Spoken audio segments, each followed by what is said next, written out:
Hi, I'm gonna go. Oh, fucking hell. We'll change everything. Hi, she's Min. And he's Vin. And together. Oh shit! Hang on. Did I call you Min? Yeah. Okay, you go first. Hello. Leave this all in. Huh? Leave all of this in. Sure. Hello. What's up, guys? What's up, guys? I tell you what. What? He's Vin. Oh. And she's Min. And together we're Vinmin. Intro music. And we're back. We're back for another again. week. Yeah, episode 10. Really? Yeah. Jesus. 10 apps. That's crazy. That is crazy. I'm proud of our commitment I'm to proud the of us too. Vinmin It's fandom. still going for now. ...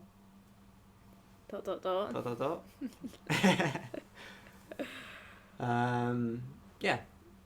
It's going good. Yeah. I'm enjoying Vinmin. I Good. think.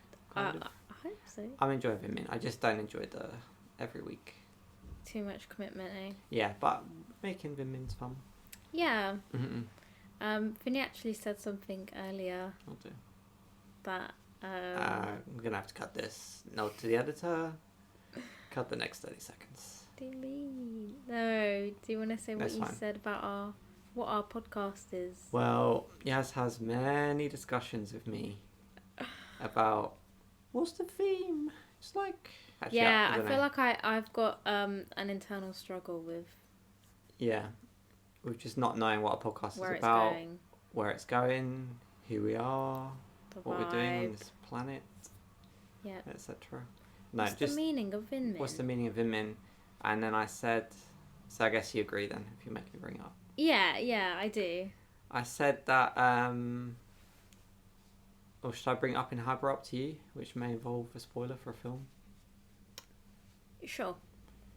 Spoilers for Marcel the Shell Beep, beep, for the beep, next beep. 10, just like literally. In fact, yeah, it is spoilers actually. Spoilers for Marcel the Shell for the next minute. I'll be done in a minute. Okay. Yeah? Yeah. That's my promise. Starting now. I said that at the end of Marcel the Shell sticks just is like standing in the window, and then there's a wind blowing over the shell, and it makes a pretty noise. Are you scared about the minute thing? I'm keeping an eye I know, on I it. can tell. keep talking. And then basically, I haven't ruined the moment by speeding it up, but it makes a pretty noise, and I was like, and it's basically the thing is that it's like, Marcel was like, the sound is going through me. yeah, it's like, oh, this is how I feel when I'm connected to the universe and I'm making, just a cool thing that I'm making with the world. And I was like, that's what a podcast is. It's just me and you getting together, and then what comes out is like, it's our relationship. It's like a snippet of our relationship in this moment, and that is very nice. That's all our podcast is. That's all it will be. The end. Did I time it perfectly? You did. Welcome back. Anyway, go watch Marcel the Shell. It's a really good We film. watched it today.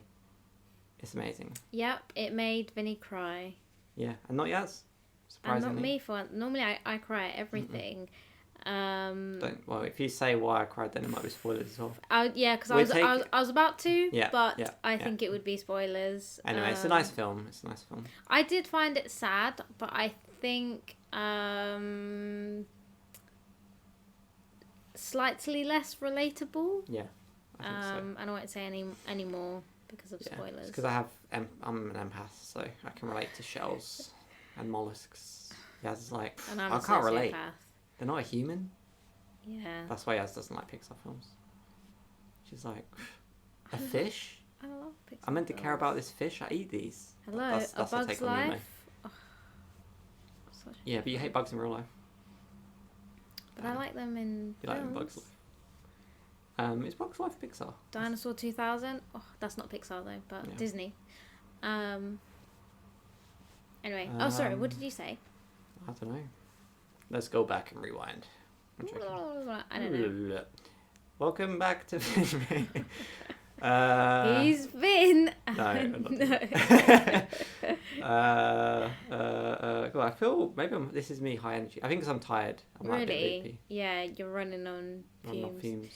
Anyway, so you know what we always do at the beginning of our podcast? We like to check the emails. Yes, but before that, I'd like to what's it called? Do our competition thing of the week. Oh, yes. We should do a disclaimer here. Disclaimer. Maybe I'm using the wrong word. Oh, okay, just the announcement thing. I don't know what it is. Yeah. Yes. It's kind of like it's like it's like whatever it's called when they draw the lotto. It's like a prize reveal, but it's not a prize. Right. Wait. What are you... I'm talking about the competition where I'm calling out a long-time listener of the show, but recently I haven't heard from him. Michael Longheiser. Not what I was going to say. Michael. Or I think he goes by Mikkel. Mikkel, I can't really say it. Luckily, Michael. I don't have to do his accent. Anyway, I'm calling him out because I feel like he came on very strong, very loyal listener. Yeah. I personally like him a lot, and the app we did with him, my top 3 apps. I really enjoyed it. And as I recall, he is a man. He is a man. What else do we know about him? Just to recap, people that didn't maybe listen to episode 3 of the show where you can hear from him, because I may have checked before. Yeah. I see. Any other facts you recall about him, so that perhaps, yep. He's a man. He's gay. He's out. He's proud. Yeah. We support that on the show, by the way. That's the official. Yeah, stance. we're pro gays. Cool. Um. He's German. That's very important. Big part of his personality. Yes. He's German. He's German. German Longheiser. And he loves seashell chocolates. Yes. He's addicted to seashell chocolates. I think that's it. That's pretty much it. Simple guy. Simple with simple guy, needs. but some would say there may be more layers to this man than we can perceive with our eyes. Really? Which may... We can perceive with our eyes. But what about our ears? Oh, yes. That too? Our ears. Mainly our ears. Okay. Only our ears, actually. Okay. Except me. Because I've seen him. Yeah. So, Mikkel, we're calling you out. Yeah. I hope you listen.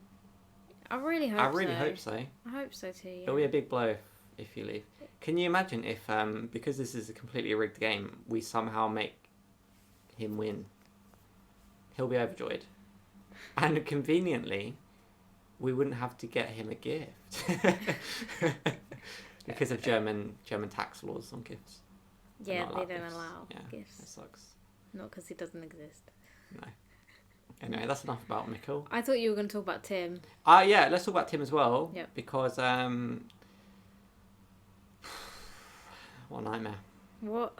Yeah, Tim's reaction, I'm not going to lie. Tim found out after he had been killed. He flipped out. He flipped out.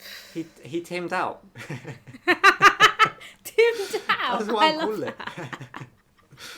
Anyone that knows Tim personally, he timmed out. I think you know what I'm saying. You know, he just went into a blind rage. Classic Tim.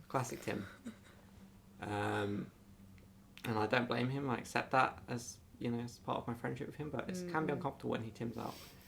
Anyway, he timmed out. He found out that he not only had he been called out, but he had lost. Like he didn't respond to us in time. Yeah. And then I guess I could get my phone. I can't bother. I can't bother Tim. I'm sorry. He said like, I mean. Use some foul language. Beep, you, Vinny. Beep, beep, beep. I'm out. I'm sorry. Oh, slip of the tongue. He said, I'm not out. Screw you. Because I said so, basically, right? Is there anything more to that? Yeah, he's like, I call the shots. He tried to alpha me. Yeah. The Andrew Tate of the podcasting world. What? Alpha male. In fact, someone call me a Sigma male, but that will be for another ep. Okay. Anyway, Tim, I'm sure you've been wondering what our decision is. And basically, sorry, I did it. It's like the first step where I called out Joe and then didn't give any context for like why he had a valid. Anyway, I forgot. The main thing Tim said is he'd stopped listening because we were talking about everything everywhere at once, and we're spoiling it. Well, there's a thing called skipping the episode. There's a thing called skipping the episode. Anyway, we're investigating his reasoning.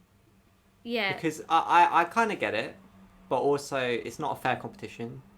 It's meant to be a difficult competition. You're meant to be loyal. A loyal listener, you know what they do? They'd get spoiled. They'd be like... No, you know what they do? No, they pause it, immediately watch the film. Probably speed the film up. They're like, I need to get back to the app. And then, yeah, you get it, I think. Yeah. Anyway, so No all excuses, I'm saying there isn't excuses, but purely because this is the closest thing we've had to a listener email, I think. Yes. We're going to consider your appeal. Yeah. However, I request, and I'm not going to mess you about this, Tim. So if you don't listen to this, you're out. And don't tell anyone. You know, if he's not listening to his appeal request, then he's gone. I don't care. Basically, we're undecided. Stop picking your nose. It's really annoying me. I can't concentrate. It's like there's something falling out. Okay. Cut that. Anyway. What was I going to say? His appeal process. His appeal is going to be processed. It will be a long process, which will require multiple episodes of commitment to listen through to see how it's going. Yeah. We may have to get lawyers involved.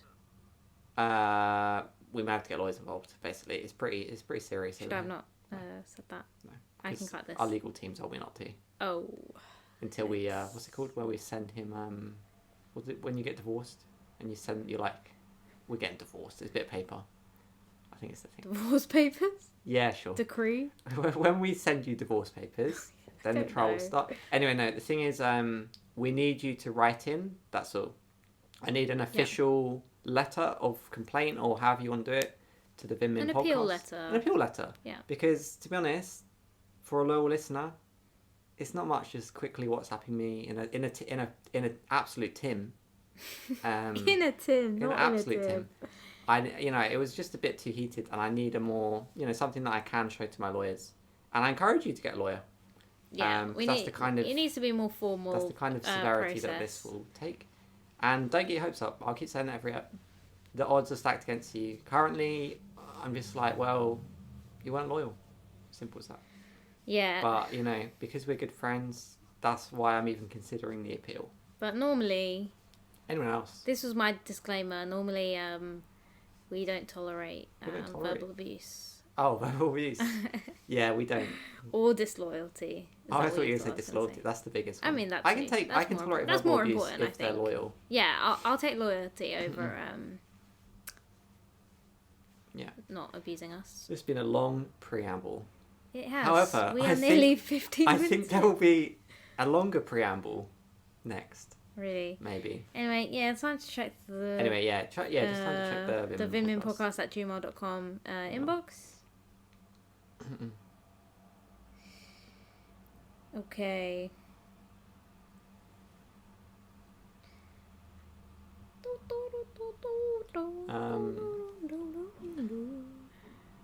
Oh, wait. Is that all our disclaimers? Because that was quite a lot, wasn't it? I think so. Whoa! What? I just got a notification. Vinmin, I need you. You're joking. 1 second. Is that our own email? Just to check, actually. There could be another. There could be That's it. That's it. Okay. Cool. And look who it's from. Oh my god.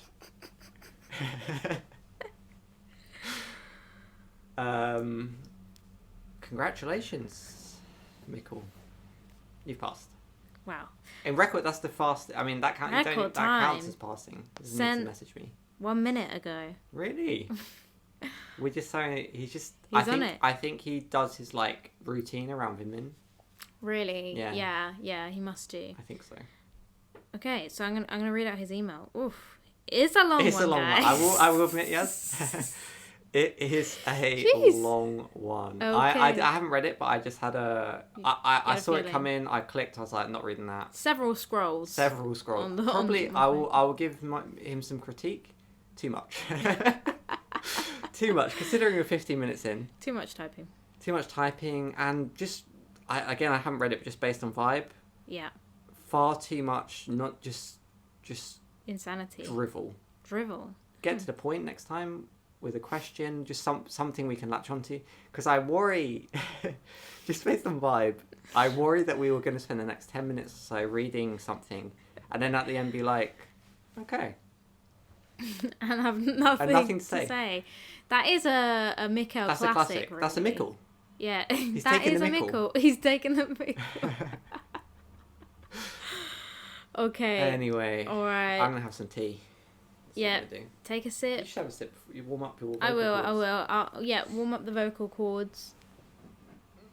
God. And I was thinking, actually, I'm just going to say this quickly. Yeah. We should do a poll. Mm-hmm. Because Spotify, I think, has added polls. So we can let listeners vote on what I assume will be a moral dilemma. Or something. Okay. You know, just for fun. Just test out the poll system. Mm-hmm. Anyway, that's all. And just also, as another side note, just because I don't need to embarrass yourself. Yes. Just before this podcast, just weirdly, I was researching German names. Yeah. And if you were to read a name like, for example, like Jürgen.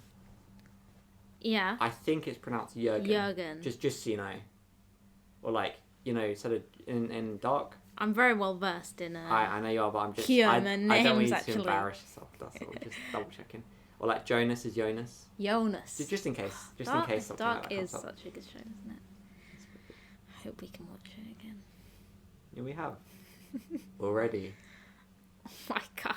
That's why I don't want to watch it. I've already watched it in the future. I'm watching it right now. I'm watching it. Yeah, also right now. We're watching it together. This is nice. Okay, alright. Sorry. I'm ready. Hello. Long time no speak. You may have already been able to tell by the fact that this is the only email in your inbox that I have returned. Ha ha ha ha ha. Yes, it's me, Mikkel Longheiser. His voice has changed a lot. That's all I'm noticing. I mean, maybe Fair he's enough. been through some. He has. I mean, I think he has, based on not based on anything, based on his voice. Really? It sounds like he's been through a lot. So interesting. Apologies for the slight hole I just dug in you. I must say it was a bit out of my normally very good nature. In all truth, it has not been going so well for me after I last wrote. Oh my god, you're right, Vinny. After listening to your feedback on my last Marcel the Shell, which viewers can listen to in my favorite episode. No, Mikkel, no. Suffice to say, my mood, as well as my love of life, has... I don't know why he's Italian now. That's right. Has turned like a human schnitzel nickel made with a February harvest, very sour, and something I never wish to experience again. I must once again thank Vinnie for being understanding. That's cool, man. Huh? Cool. Just say it's cool to the guy. Cool. Sorry, what were you saying? Okay. Just interrupted. But No, that's fine. Just say thanks. I must once again thank Vinnie for being understanding to my plight during this time. Us oppressed addict men must stick together, you know. If you ever find yourself in Helgoland, my native island. Wow, Helgoland? new info about him. That's cool. Wow, I thought he was becoming German. more three-dimensional. Whoa. He's saying Helgoland's not in Germany.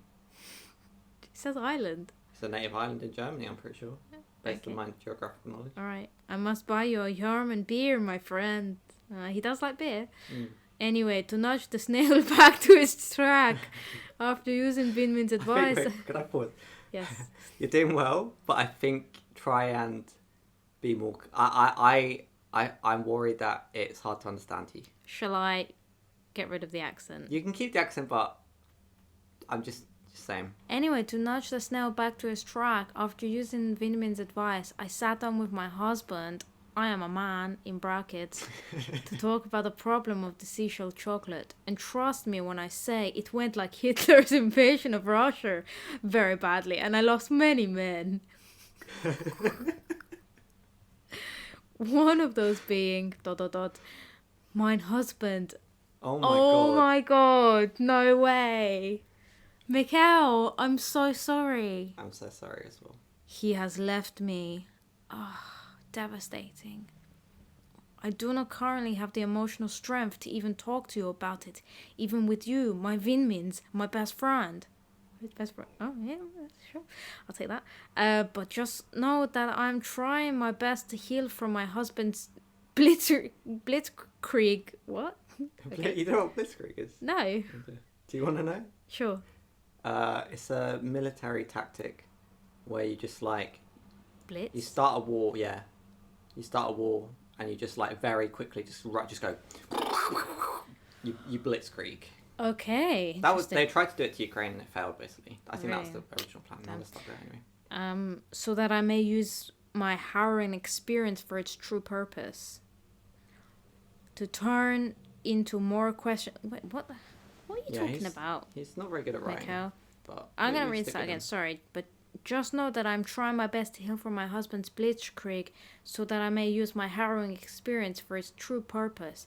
To turn into more questions, Marcel the Shell, and anything of content to help this podcast, as I am truly a loyal listener. Mikhail, thank you.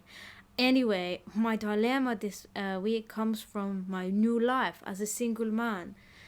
I have joined a book club to put myself out of the door and meet some new people. The leader of my book club, who I will call Jürgen. What? Vinny, thank you so much That's for right, letting me that's know how good, to that's pronounce it. Who would have guessed? It's common German names. I thought it might come up. Yeah, I mean it did. Yeah, you're right. The leader of my book club, who I will call Jürgen, is, I must spill to you, a very handsome piece of German engineering. That was a good one, actually. That is Good one. Things have been going very well. At the latest book Jürgen wanted us to read was Call Me By Her Name, which made my man radar go beep, beep, beep many times. And he even lent me a copy, as he said he has read it many times. Beep, beep, ? However, this morning disaster struck. As in our session, as I casually tell him I broke the spine so as to read it flatly on my table while drinking a coffee, he turned red as a bear. In brackets, we have red bears here. Apologies. Okay. Weird. Okay. Cool. And told me to get out, although not before tickling me out of anger or something else. Beep, beep, beep, beep. I'm not sure what that's supposed to mean. Tickling me out of anger. Do you know what that? I think the man physically tickled him out of anger. Oh. When he found out the news that Mikhail had. He said, or something else. Yes. He turned red. So, like, Mikhail bent the spine of his book. Okay. The guy got annoyed. And tickled him. Out of frustration. Because I guess he didn't want to punch the man. He didn't want to punch him. So he tickled him. And then Jürgen's saying, was it anger or beep beep for his man radar? Something else. Okay. That's all. Everyone else seemed to share the same opinion, that I was in the wrong for breaking the spine of a book that, although I did not own, had already been read and cherished by the lender. I felt embarrassed and left immediately to write to. In hind, I see now that this is not so much of a question or moral dilemma, but more the long human rambles of a man who has too much time on his hand. I apologize, but knowing you lovely Vinmin, sometimes I just need the comfort that it's not my fault. Whispered into my Sennheiser headphones, in brackets, human, by my spirit animal Vinnie. What about me, Mikhail? When my nerves are deep fried like a baton bong. The hell is a baton bong? Right. Vinnie's comforting voice is really the only thing that can bring my back to earth. Bring my back. Okay. His English was way better last time we wrote in. I will say that. Mm-hmm. Anyway, perhaps you can just make an episode about writing or something after you demolish my dilemma in 1 minute? ? That is my listener request. Again, apologies for taking a shot of pot at you earlier. I really could not live without Vinmin. I just have a lot of work on within myself and took some of it out on you due to the divorce. Sometimes I think if only I didn't confront him about the seashells, I would still have him tight in my arms. Anyway, there I go again in my memories. Yours forever, Mikael. Whew. Oh. Jeez. Lots taken. That was sad. That was rough. That was rough. I'm sorry about this. I'm glad that we can be there for you. Yeah, and as you said, we'll keep it to 1 minute. And then move on. So he flattened. Well written email. Questionable.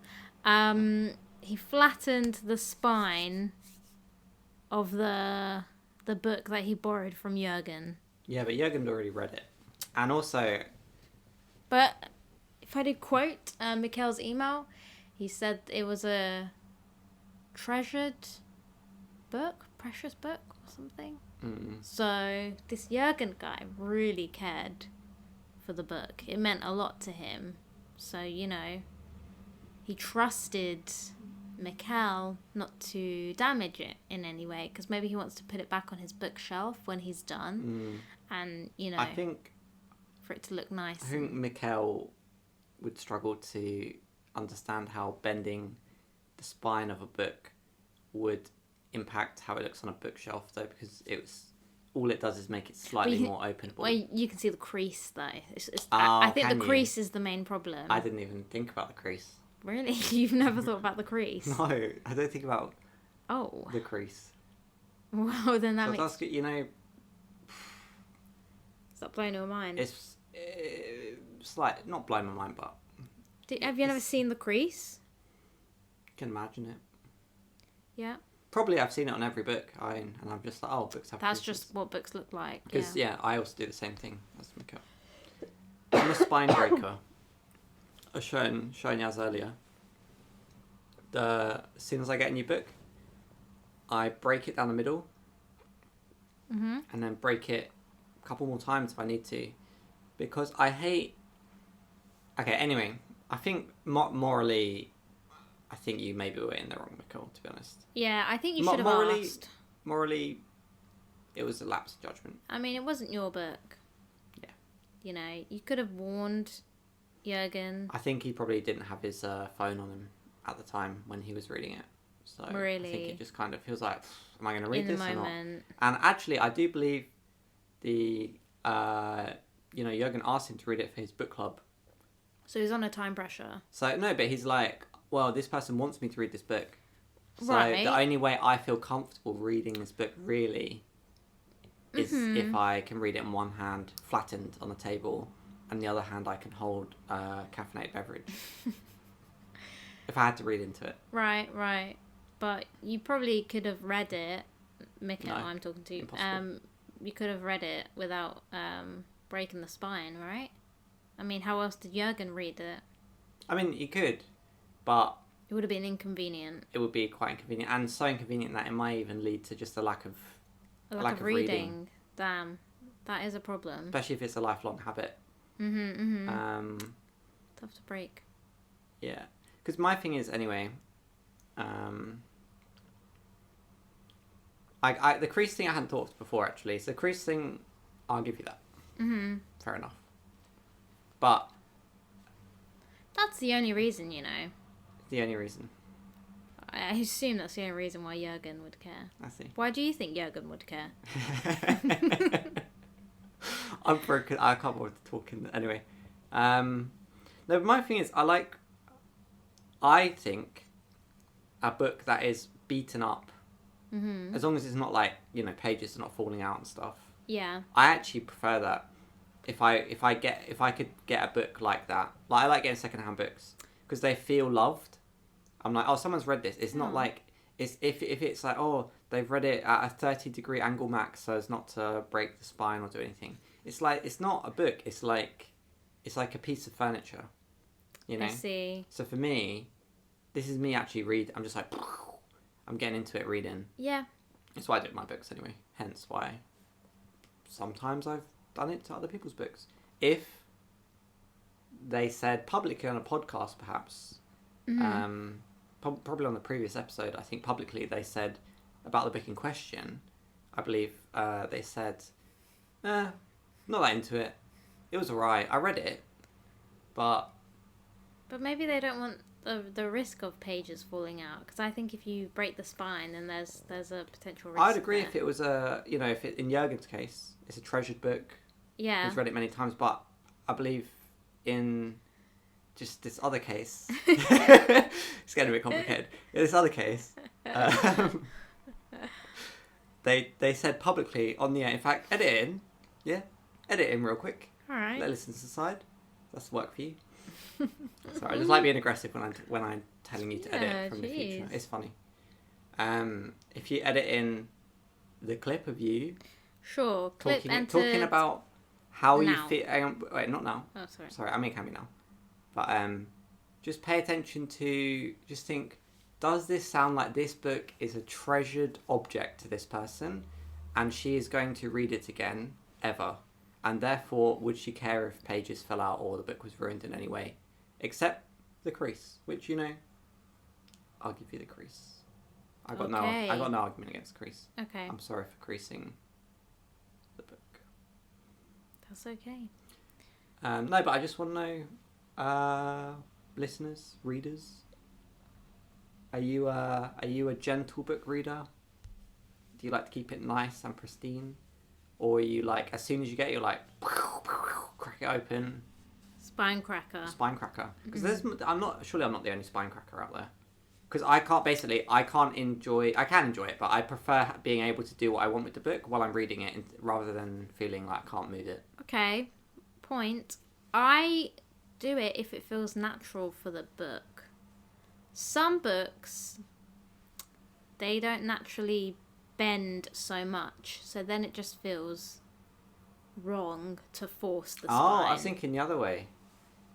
Like that book I cracked the spine of a book earlier actually, just to piss off Yaz. My book. But not piss off, I don't know. Just to like show how cold-hearted I am about books. But as a book I've been reading, and I don't think I'd cracked it because it was an easy bender, so I kind of could flatten it with my thumb, like put my thumb in the middle.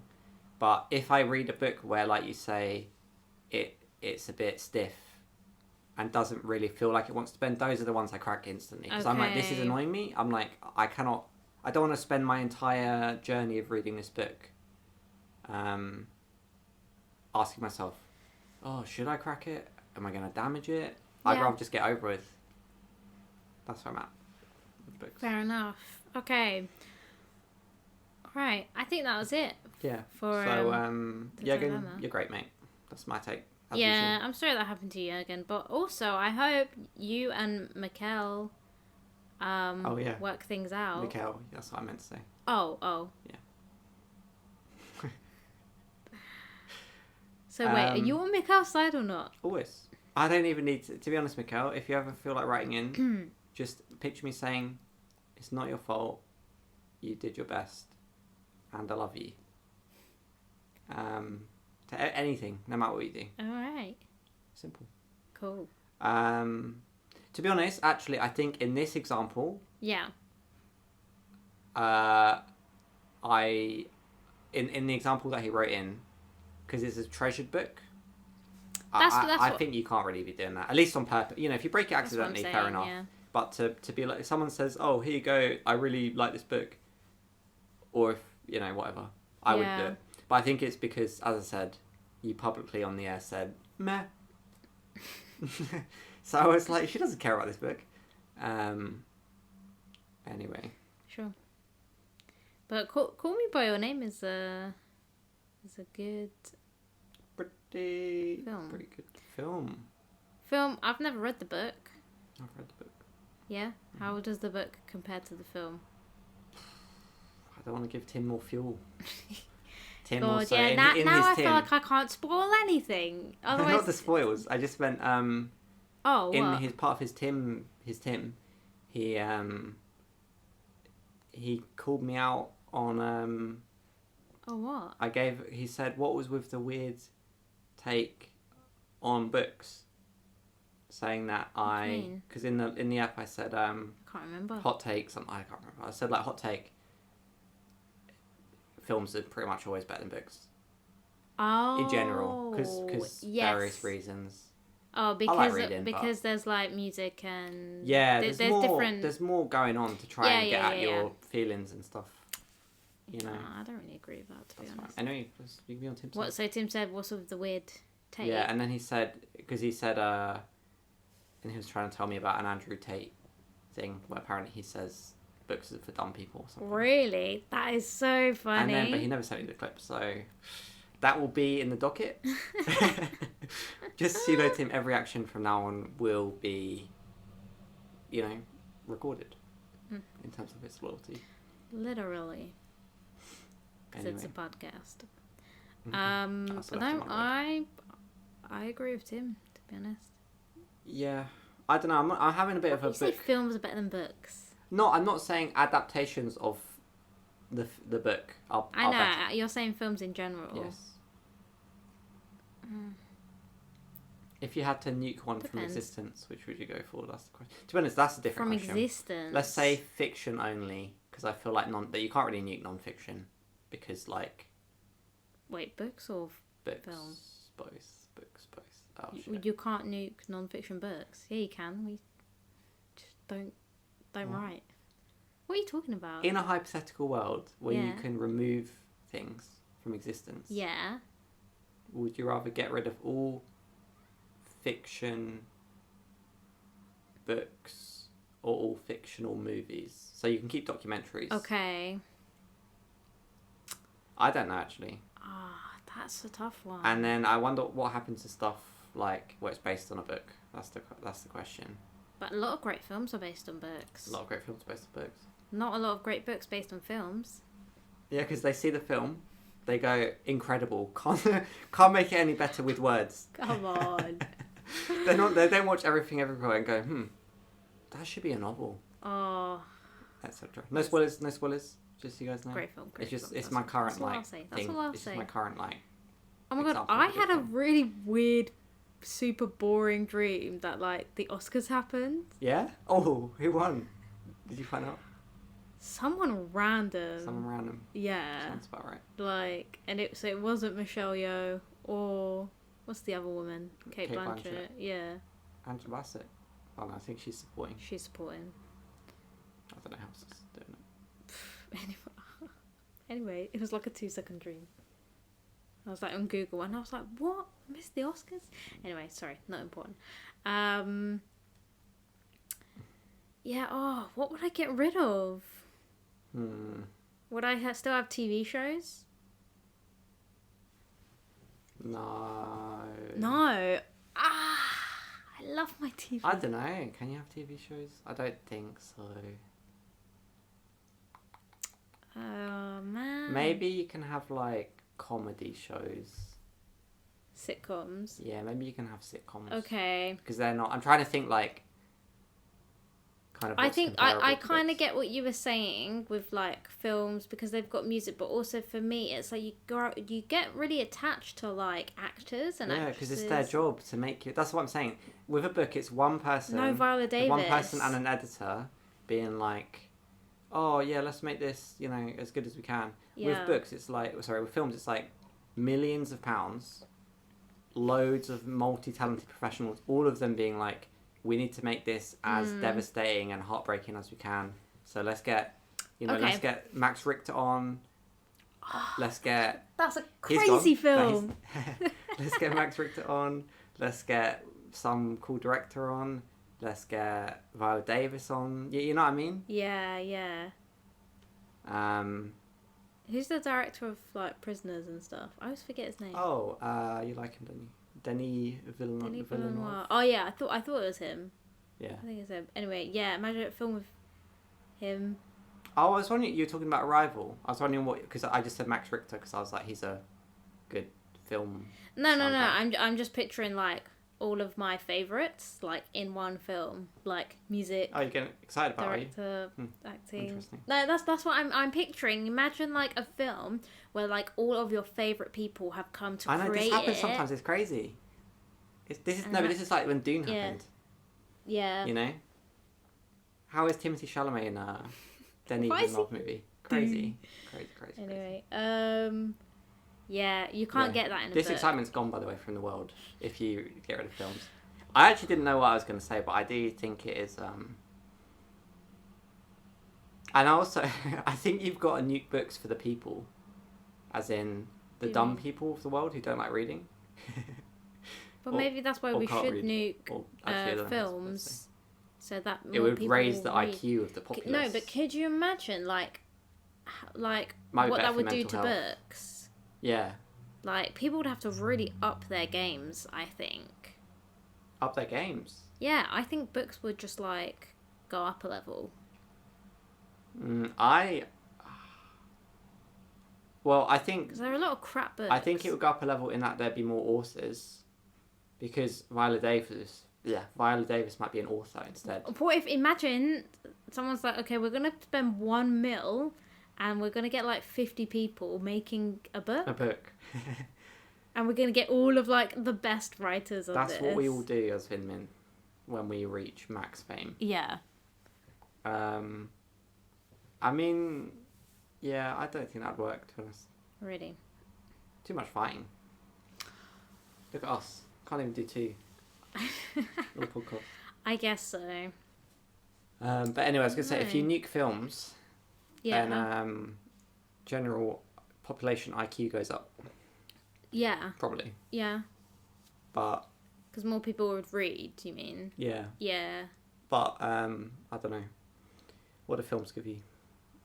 Maybe more empathy, I think films are the best medium for empathy. Really? For like fostering empathy, because it's like I know you can read books about like characters or whatever, but I feel like with films you really. I think first person books. Oh, actually, can I share your insane take that I found out the other day on books?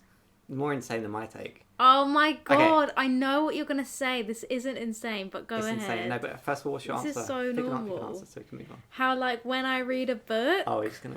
Okay. Yeah? What? No, because I said pick an answer for the film sorry. God, this is so It is hard. actually... I say this, but, like... Can I still write books? Not that I write books, but yeah, can I still write? Yeah, it's just no. Basically, let's just say there's no industry. Like, they just don't get published. Do you know what? I say let's nuke books because what are screenplays? Yeah. Basically books. Yep. Kind of. Yeah. Yeah, that's screenwriters. Basically, there's just more basically like books. layers of creativity in films. Interesting. But yeah. No. Whereas like books are just like, they're just writing. Yeah, so you come to the same take as me, but maybe... I guess so, but it seems like a wild take. It is a wild take, no, and also it's not really that. It's kind of, it is how I do think, like, just my instincts are like, books are better. But really? If I break it down, it's like, logically, I have to go with films. Yeah, but because I'm not saying better as in, like I think, novels are still cool and like really worthwhile and blah, blah. But it's like, it's kind of like, what's better, an amazing artist or an animated film? Because it's like art is not, like, it's art, I mean, art's cool and like blah blah blah, but it's like so many people can channel all of their everything into one collective project, which, because that's normally how it works, just is better, because it's like got loads of people involved that are all like, I don't know. What's the book? Is there a book equivalent of that? Is there any multi-book things? Authors are kind of on their own, aren't they? That's it. We need to create a multi-book genre. Because it would be cool, maybe. What do you mean multi-book? I don't know. Whatever the equivalent is of like layering books on books on books. What do you mean layering, though? Like I said, so like the Spider-Verse, for example. Yeah. Let's say like 10 artists all got together and designed like... On a single book? Yeah, on that film. So what's the... Is it just them That's writing... That's literally what I said. Okay, that sounds kind of boring though. You said people won't agree or I something. thought it would like change the genre, but it doesn't. It's just a book, isn't it? Do you mean making the same book, but different people making the same book? I don't know. What? I'm not really quite sure what you're trying to say. Don't worry. But also, no, but people do that. Because like Neil Gaiman and Terry Pratchett wrote books together and stuff. Oh, yeah. Like Good Omens, which, have you read? I have not. Have you watched a series though? I have. That is kind of crazy. And after watching it, you went like, this could be better consumed in book form. No, I was like, I've watched it, so... Yeah. Also, it's like, I like David Tennant, so... Oh, interesting. Cool. It's a tricky one. Well, I'm glad you're in my world now. Anyway, yeah, so do you want to say my wild take? Did you have an answer? Did I just derail you? I forgot. Did you say books in the end? I feel like you were kind of coming to... You still haven't actually definitively said an answer. Okay, I have to wipe out books, I'm afraid. Really? Damn. But it feels wrong. I mean, yeah. I'm not saying it's wrong, or I'm not saying it's like I don't give a shit about books. I'm just saying... Basically... Film's kind of cool. My heart is saying books, but my head is saying films. Really? It's the other way around for me. Really? My heart's saying films, but it feels, for some reason, literature feels like precious. Like, it's got more like history to it. I see. And it's like you're wiping out all of that. I'm just wondering because, like, growing up, you know, all of there's a lot of memorable books I have growing up. I don't really have... I read way more than watching stuff when I was a kid. I think I watched, like, the same stuff. Oh, I see. Because there was just not a lot of... I mean, we didn't have, like, Netflix or, like... didn't have many TV channels as a kid. So, you know... So I would just, like, rewatch the same, like, Disney videos or whatever. But, it was just a thing. Like, going to bed and stuff. And, like, my mum reading books or, like, buying books. Like, oh, my God, the freaking... Booktastic Oh, fair. Man. Like that would be it brutal, was, yeah, I loved it'd be like, filmtastic. Filmtastic, yeah. It would be blockbusters. Yeah. Blockbuster. But it's like, there's, you know, like I've got like one of my childhood books on the bookshelf. It's not from my childhood because I don't have it anymore, but Tiffany bought it for me. Oh, really? Actually, that's nice. for like what book? Birthday. Can't You Sleep, Little Bear? Oh, really? Is that up there? Yeah. Oh, I didn't know that. That's cute. What the? Yeah. So. Okay. Yeah. It's like, but that is so. Like, that's on par with Dinosaur 2000. Yeah, maybe. I kind of get what you're saying. But also, you know, like nostalgic films. Maybe it's just from your childhood, but normally nostalgic films, when you watch it back, it's like, you're like, it's not as good as I remember. That's what I've like from hearing you talk. I think. But I never feel that way about books. No, I have to. I think books are maybe more important in your development, maybe. But as an adult, how much do you read versus how much do you watch? I don't know. It's definitely switched. Yeah, no, I get what you're saying. I mean, because I would be very, very different without books, I think. Whereas I don't think I'd be... I don't know what I'd be... Actually, I have no idea what I'd be like without films, to be honest. Well, I think books helped me develop more empathy, actually. Yeah. And just I became more, like, sensitive, I guess. Just because this is what they do in a lot of kids' books as well. They, like, what is it? Anthropomorphize. I need to Google this. Literally, I don't know. You know when they just take objects and animals and stuff. Objects and animals, yeah, and give them like personality or whatever, make them seem more human, like. Like Marcel the Shell. Marcel the Shell. There you go. There's a shell in it. Cute shell. But yeah, so I would just get very attached to those things, you know. Like, I named one of my cuddly toys after a character from one of my favorite books, Wilma. Yep. And I brought it was a rabbit, and I brought it to Circle Time, and then I was like, "This is my rabbit. It's called Wilma," and the boy laughed at me. I think I'd laugh at you. Yeah. Sorry about that. Because what's wrong with Wilma? Well, when you said it, I just thought of Wilma These Nuts, even though it doesn't make sense. But it kind of sounds like it's. It sounds like it's a setup for Wilma a These Nuts joke. I don't think that's what the kid was thinking of. I think it was. Anyway. Sorry, that's just where I didn't say it out loud until you brought up the guy making fun of you, and I was like, that is a funny name. I didn't even say it. Yeah. Anyway, so are you getting rid of books then? I don't know anymore. I don't know. I'll tell you what, good argument. Yeah, good. I don't have an answer. That's my answer. Wow, brilliant. It's tricky. It's a good question. You're welcome. You can answer it. Anyway, I don't know. Yeah, it's a weird one, I guess. I guess it would... I think the question depends on if it happens now or if it's from existence. Because that's what you're saying. I don't really want to remove my childhood books. I think it was... Right, yeah. ...important and, just got me into a lot of different stuff. Yeah. In the same way, I wouldn't want to get rid of childhood, TV shows and stuff. Well, I think... So, this is, my take. Okay, that I've just thought now. Official take of the podcast? Huh? You get one chance. It's the official take.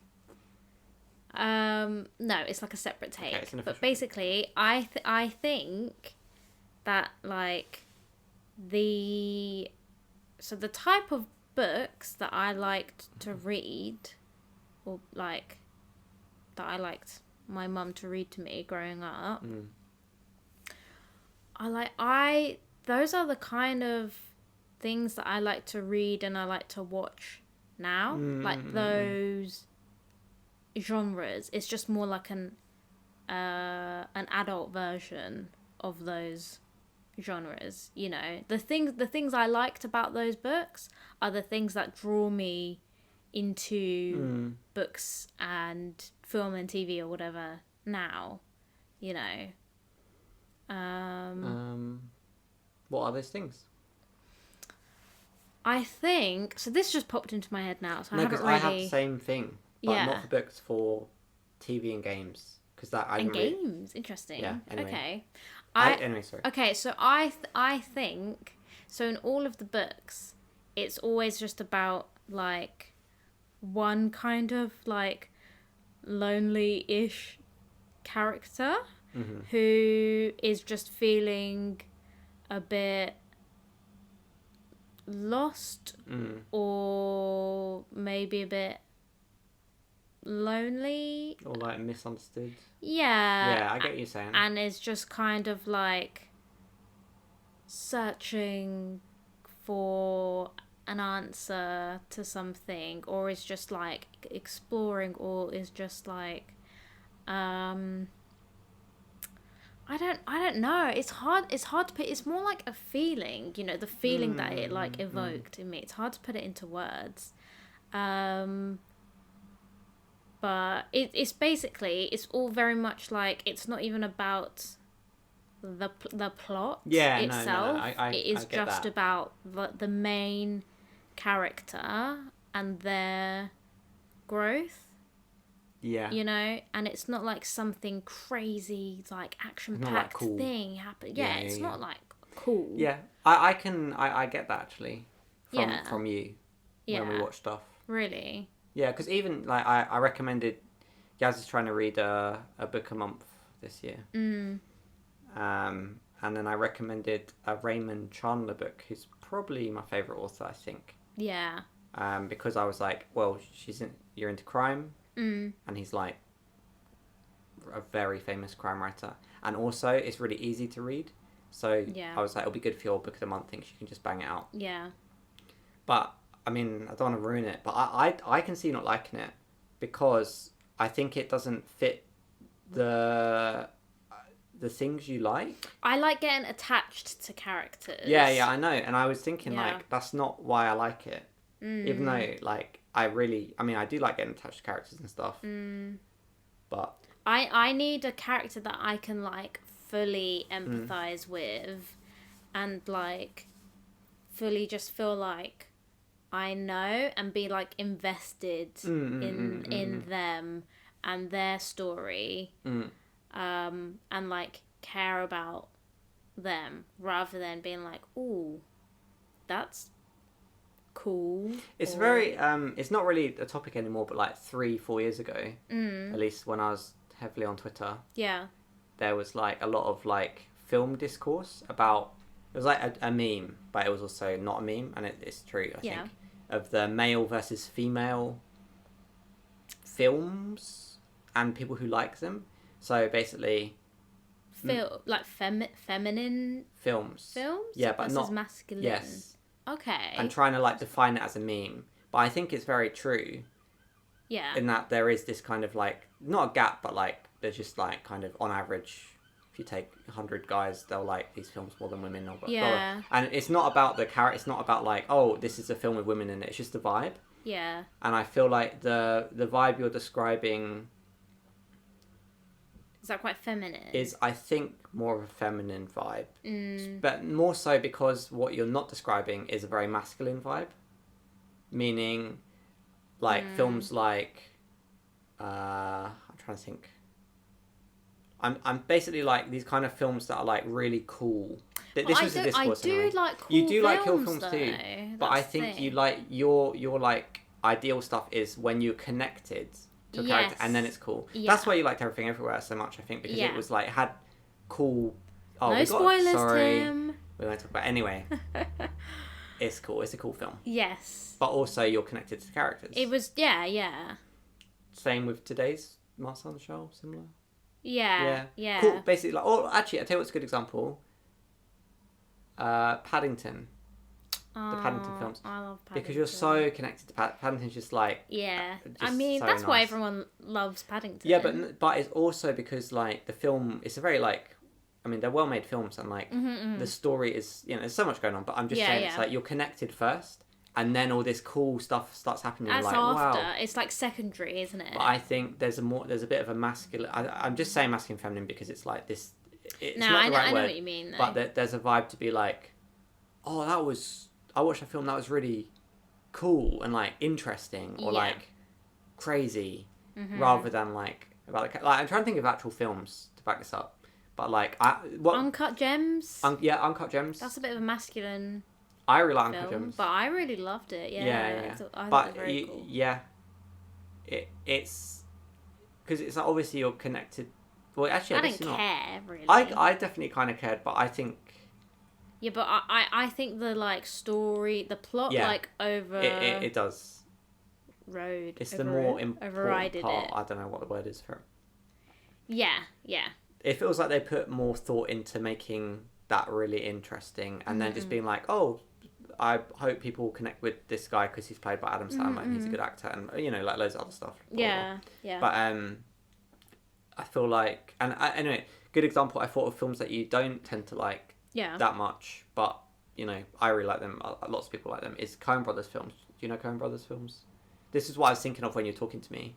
Yeah, what films they made? have they what did they make? You haven't watched many, to be fair. No, but I think the ones I have really liked. You fell asleep during True Grit. Oh.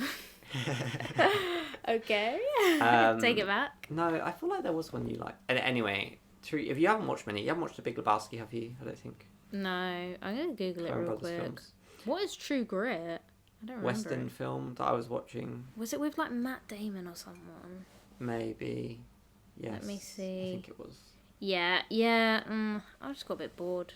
But cool. But it's cool because you actors. can't connect to the characters as much because it's more It's true, about yeah. like the characters are really in. Oh, and Fargo. I really liked Fargo. Yeah, but Fargo's like But still, I don't really care about the characters per se. Fargo's the most, I want to say, feminine of their films, and Really? I mean that in my weird definition that I've created. And I think it was my favourite. Yeah, but it's because it's played by a woman as well and stuff. Yeah, yeah. But like yeah. Anyway, I'm not saying that you don't like this stuff, but I feel like the stuff you really, really That's like. what I lean towards. I'm trying to because I'm I trying to get just what talk you're about what you really connect to and really like and like. Oh, doing. Raising Arizona. Oh yeah, yeah. I enjoyed that one, but again, wasn't really connected. Mm-mm. But that's like a weird kind of comedy, crime comedy. Mm. Anyway. Anyway, no, but sorry, this is long-winded me saying I think the book I recommended you, and I'm curious to see what you think actually when you read it. The Raymond Chandler book is kind of like Coen Brothers film, in terms of like it's so enjoyable. Like it's not bad, but it's like they're definitely, especially in his earlier books, I think the characters are interesting, but it's not really about. It's not about the characters. You mean? I'd say it is a little bit, but it's not the main. It's not one of those novels that's like spends ages developing characters and blah blah blah. It's more just about like interesting, very readable stuff happening. Yeah, yeah. Like Coen Brothers film, kind of. Yeah, because I think But yeah, the reason ideally why have both. people like his book so much is, from what I've heard anyway, it's purely based on like his writing, and I just mean like the way he writes rather than what he writes. Yeah, I think so. It's a bit of both, but yeah. It's an interesting one, but there's so many This isn't really a very good definition because I'm just trying to get at something which is hard to articulate. No, it's because you interesting. do like Murakami books, which is also the same thing. Yeah, yeah.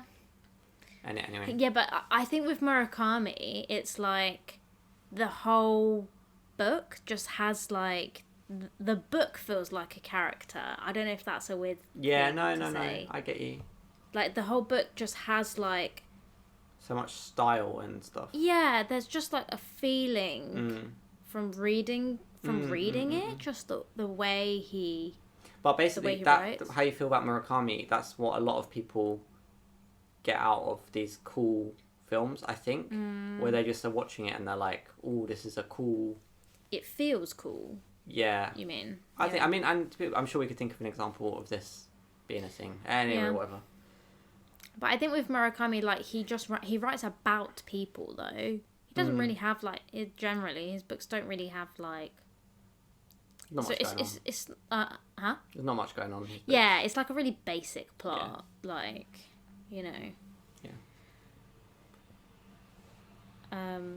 Yeah, no, it's interesting.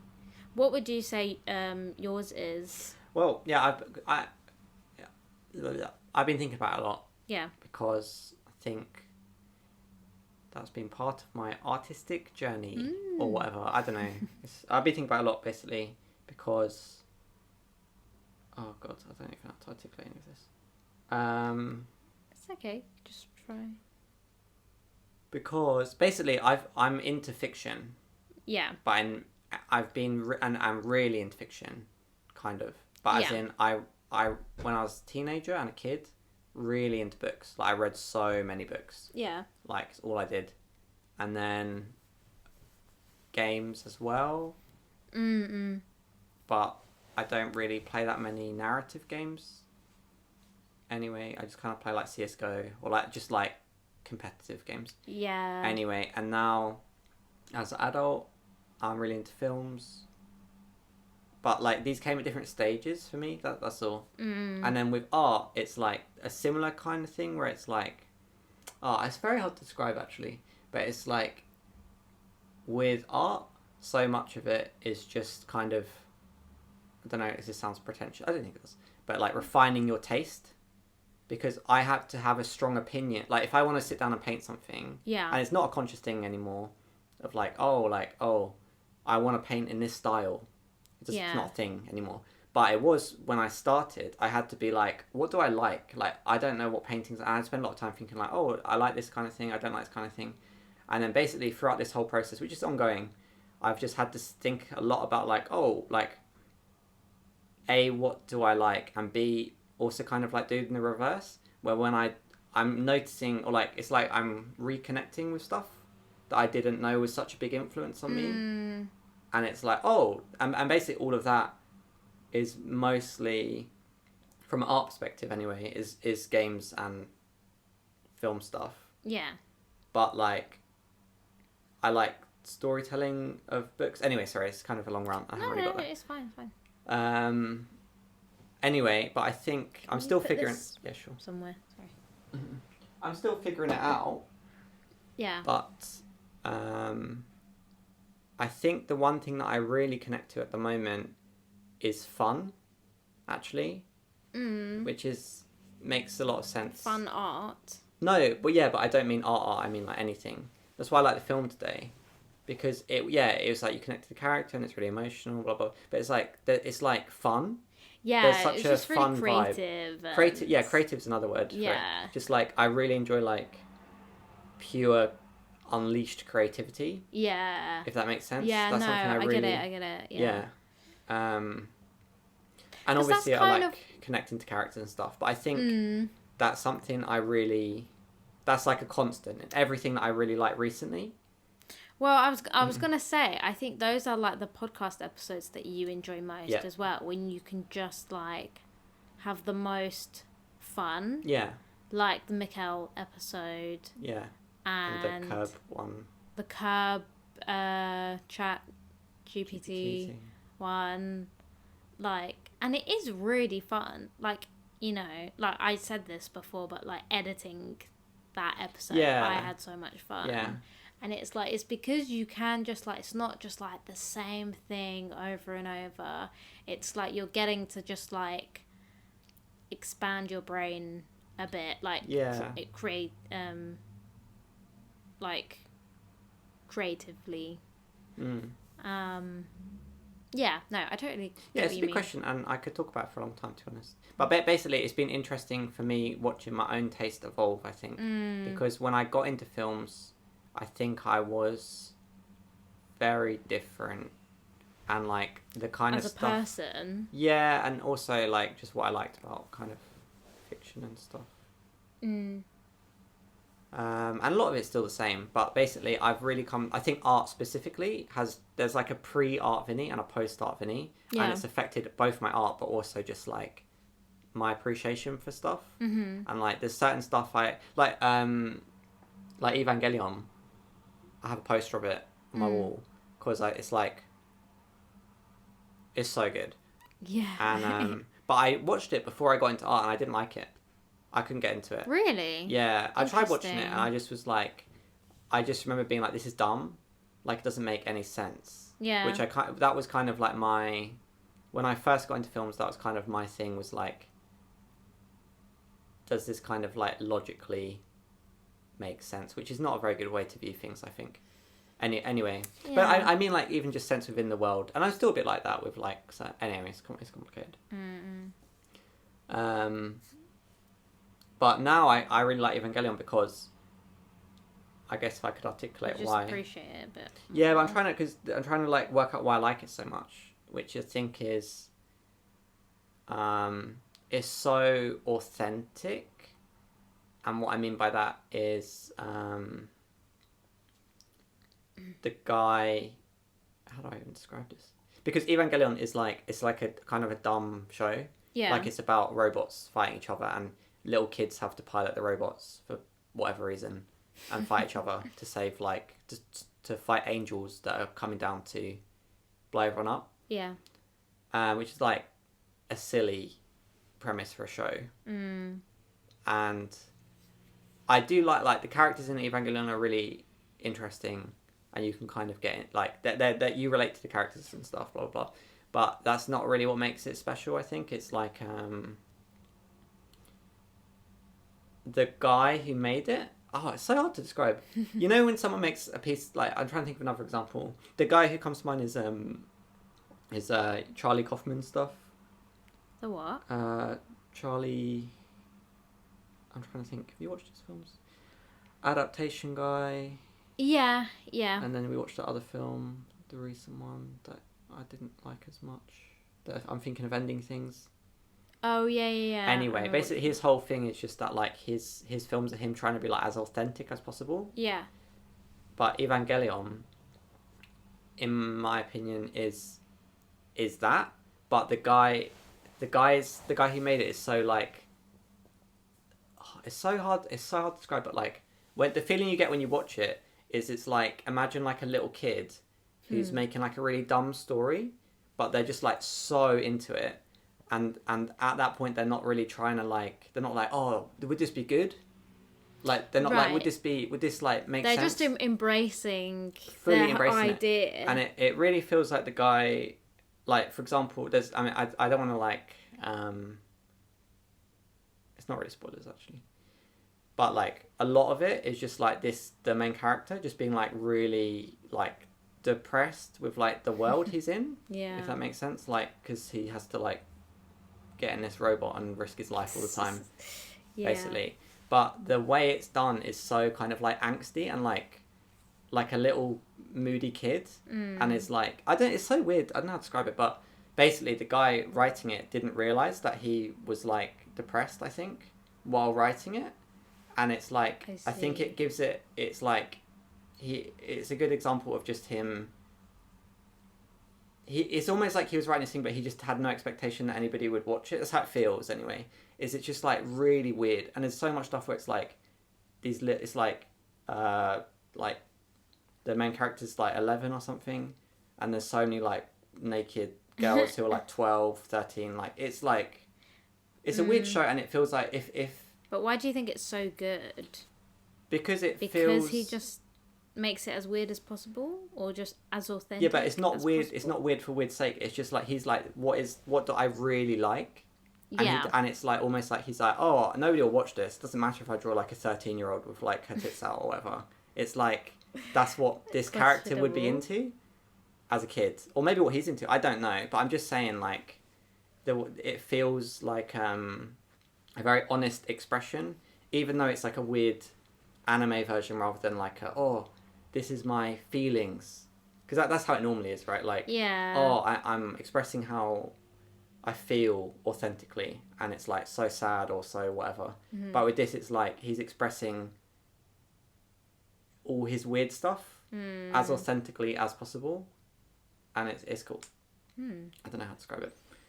Anyway, that's kind of what I'm into at the moment. I don't know if it makes any sense. It does. I didn't explain it that well. Interesting. But but yeah, I don't know. It's a feeling thing, isn't it? Yeah. But I think, that's part of it though. I think I'm not as analytic as I used to be about films. I'm more just like going with my feelings about them. I think that's the best way, to be honest. Yes, I agree. They're there to be enjoyed. That's it. I don't think there's anything more. Well, I don't know about that. I just meant. You don't think so? I mean, that's a crazy thing to say. What do you mean? There's nothing more to be taken from films except they're meant to be enjoyed? No, but I think that, like, at its core, you should just be able to enjoy it. Yeah, at its core, but there's a lot more going on. Yeah, but why? Yeah, but that's why you enjoy it, right? Because it like taps into something. Yeah. Deeper. I don't know. Yeah. You know what I mean? Yeah. But there's a lot. Yeah, I get what you're saying. You confused me. It was a very blanket statement, yeah. But it's like, you know. God, I don't know what I like. Anyway, that's what I'm saying. I'm figuring it out. Yeah. I like a lot of different things. Yeah. No, I just meant, like, you know, when I was like reading that book earlier, and then I was like, oh, maybe it'll get better or whatever, and I was just like, I'm gonna stop reading this. Yeah, because you're not feeling it. Yeah, like, oh, like, it's not. I'm not connected. I'm not connected to it, so I'm not gonna enjoy it. Like, you know, I'm not having fun reading this. Like, yeah, you know. I think that's that's a big part of it. Yeah. I mean, obviously some, like, films or books or whatever are just more, like, tragic and you just cry the whole way through. But it's like you get enjoyment connected. from that. Yeah. It's just, I guess, rather than fun, I mean, like, because I think that's connected. that's the problem with, like, the cool, some, not all, but some, like, cool man films, if that's what I'm calling them. It's just like, maybe you're not as connected. I mean, this is why I don't watch much TV, because I don't know, I feel like a lot of it is basically that kind of thing, or I don't know, it doesn't feel like there's a lot of the best way I can describe it is if there's a lot of heart behind stuff. That's what I like these days. I don't know what that means, to be honest, but a lot of care put into stuff, rather than like, oh, this was made to be entertaining and make money. Because, to be honest, there is a lot of fun stuff. I don't like fun. I don't know what the word is, because I was thinking there's a lot of shows that I don't like because they're, like, fun, but they're not fun. They're like, it's like forced fun. So I don't think fun. I think it's like just creativity, I think, is the word I was looking for, maybe, rather than fun. Yes.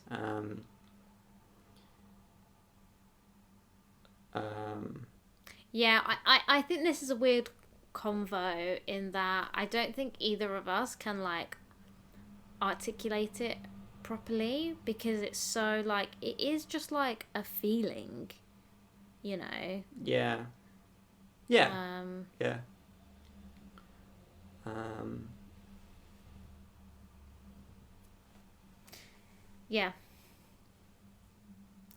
I think it's just feeling connected. But me, I need to feel connected to the characters. But it's like I can watch something and I can really be like, I really enjoyed watching that. That was worth the 10 quid I spent at the cinema or whatever. That was, you know, worth my 2 hours. Like, you know, but then I can just be like, I really enjoyed that, but I'm never going to think about this ever again. Yeah. You know? Whereas, like, there's some stuff. But that's why I was like, I don't understand what you're saying when you're like, oh, there's nothing else, because there is something else. I mean, a lot of time when you think about stuff, it's like, oh, that was cool, but it's more than that. It's like, if you like the message of the film, or like it just really got to you, like how they delivered it. But I think, like, I can't fully say that a film or a book or whatever was, like, oh yeah, good. Yeah. I can't fully say, like, yeah, I really enjoyed that. Unless you. It doesn't feel like, I don't feel authentic, I guess, saying that, unless I feel connected to it. I totally get that, actually, because I'm trying to think, we should just give out more examples, actually. That's why, you know, with Clara and the Sun, that's why I'm like, yes. That was, I'm sorry, but it, you know, really good book. I enjoyed reading it, but I didn't take anything from it. I didn't feel connected to any of the characters, really, but the concept was really cool, and it was like, you know, it's written quite well. Yeah. But to be honest, I think the theme of it is a bit outdated, in that it's kind of just been done before. Right. Like, it's not something that is like, oh yeah, what an interesting idea about morality and, like, you know, I guess but best of both worlds is love and death. Where it's at, isn't it? But yeah. So I couldn't be like, yeah, it was a really good book. Like, I couldn't. You're like, it's a good book. I'm like, it was good. I'm not. It's definitely not a bad book. Yeah. But it's just like lacking something, lacking that. Like, you'd let someone break his spine, kind of thing. Goes in that category. It's a really pretty looking book. It is a pretty looking book. I will say. Anyway. I like this. Is a fun topic. I'm enjoying it. Mm-hmm. Yeah, I wish I could articulate. I've got a lot to say about it, I think. Me as well, That's yeah. all. I've never really thought about it that much until now, to be honest. Really? Yeah. I think about it a lot. I think because basically, despite, you know, me saying, oh, blah, blah, I have to feel, blah, blah, my default kind of, I don't know, if, not strengths, but my like, way of going about the world is very analytical. So I feel like I see that. when I'm sitting down to do stuff, or like if I want to write stuff or whatever, I always start by going, oh, okay, so what do I like about other stuff, rather than like, oh, what do I feel like I should do, if that makes sense. So I spent a lot of time thinking about this, like too much time, and it's kind of got me. It's too much time. Yeah, interesting, because that's the advice that you normally give me as well. Yeah, I don't know if it's good advice. I mean, it's good to have a balance. Yeah, no, I agree. I was trying to think, and another thing, blah blah blah. Anyway, I think Ted Chiang does a really good job of merging both, and I know. I agree. Yeah, that's why I like him. That's why I recommended him to you. Because Arrival. Yeah. I felt very connected. Yeah. To Arrival. What I love is when you feel connected, or like when it's like that they nail that part of like the human experience. But such a cool. But then the concept's also insane. Yeah. But it's like the characters, like I didn't feel super connected to the individual. Yeah. Characters that much. But you don't. I didn't need to. You don't need to all the time. Depends on the story, doesn't it? Yeah. No, but basically, it's very hard to do that without having like characters that you feel that connected to. I think anyway. But just like the way I think about Arrival is just not clarify, we are talking about the film here. Both. Oh, okay, interesting. Okay, both. I mean, it was a short story, isn't it? So it's quite, it's different. But the reason I felt like so connected to it was because of the concept, which is from the book. So. Yeah. Sure. Yeah. No. Yeah. No, it's interesting to think about. Yeah. No, I'm just trying to think about my It's a strange. It's cool. I could talk about this for a long time, I guess. Yeah, me as well. But yeah, I think with the fun thing, because basically, I guess there's two things going on here. Part of it is me trying to explain whatever I mean by fun, and part of it is you trying to explain whatever you mean, and I mean by like heart being connected to stuff. I don't have the vocab. Yeah. Yeah, I don't think you meant to have the vocab anyway. Yeah. But anyway, I think because originally this all started from my question about getting rid of books or films. Yeah. And I think I don't know how to describe this. I don't know. I think my childhood was filled more with fun than that's good. Being connected to stuff emotionally. Okay. I want to say. Interesting. Like what? Like, just all my good memory. I don't know what it's like for other people to be honest, but all my good memories that I have aren't really from like emotional moments with my family or literature or fiction. It's more like having fun. What are your favourite childhood memories? I don't know, just like I have a memory of I really wanted to play Mario Kart on GameCube, and I knew that Mum got it for Christmas, and then I think it was the day before Christmas, and we were meant to go out somewhere like to the park, but it was really rainy, and then I got to unwrap it early, basically, because I think she felt bad. Because she could see that I was really excited to play it, and I just had nothing to do, because I was just sitting there looking at how rainy it was. Anyway, so then me and Chris just, like, played Mario Kart all day. And, I mean, it was... But what I'm trying to say is that's, I guess, is how I bonded with not just, like, my family, but with a lot of, like, people. I think I was quite funny as a kid. So people... Quite funny now. Quite fun now. Anyway, that's how I bonded with you. Exactly. We first met. Yeah. And you were like, "Do you find everybody this funny?" No, you're just so funny. Because you kept laughing at everything. Yes. Anyway, but yeah, I mean, it's still the same now, but like, it's just easier for me to connect with people like that, if that makes sense. So I think Through fun? Yeah. Right, yeah. Like, I would use humour a lot, actually. yeah. I would always try and be funny. Like when I Right. was younger. Try it, yes. Yeah. But no, so all of my best memories though are just like, they're just related to people, I think. Yeah. But not like, I don't know.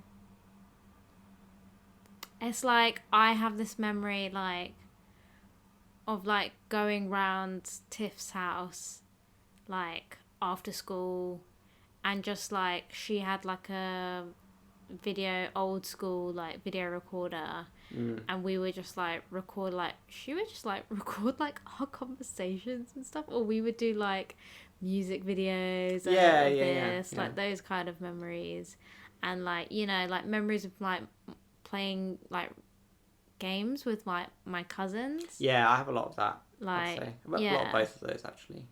Yeah. Yeah. But I guess it's because like I had to entertain myself a lot, or like me and my friends or family, like we had to entertain ourselves a lot. So it's not like, I don't know where I'm going with this, but it's the same thing. It's having fun with people. That allows you to connect with them.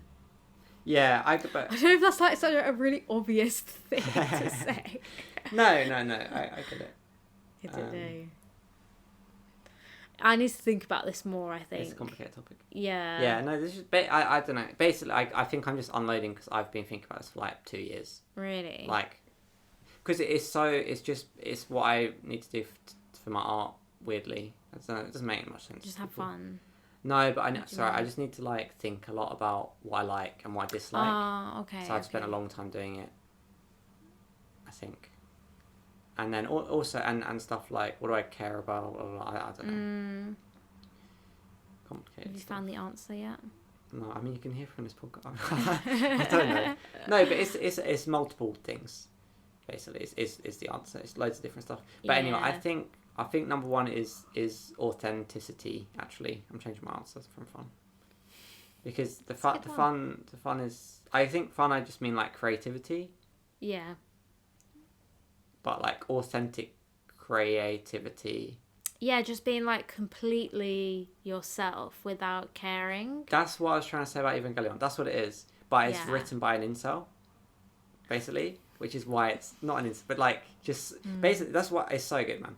But basically, just like, imagine someone that you wouldn't get on with in real life, and then they write something where they're just being themselves, and you're like, oh, this is weird. Anyway, but yeah, sorry if he's listening. I'd get on with you. Guy, I forgot his name. Alright. But yeah, it's that kind of thing. Yeah. Which spans different genres and stuff. Yeah, but that's actually, I'm sorry, can I stop talking about, I'm enjoying podcasting. No, it's right. I think but this is a really good... So what do you think is going on with the Safdie brothers?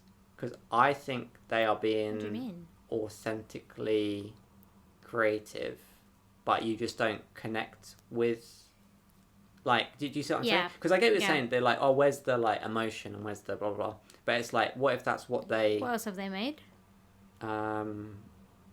Good Time, I think it's all Good Time. Yeah, that's it.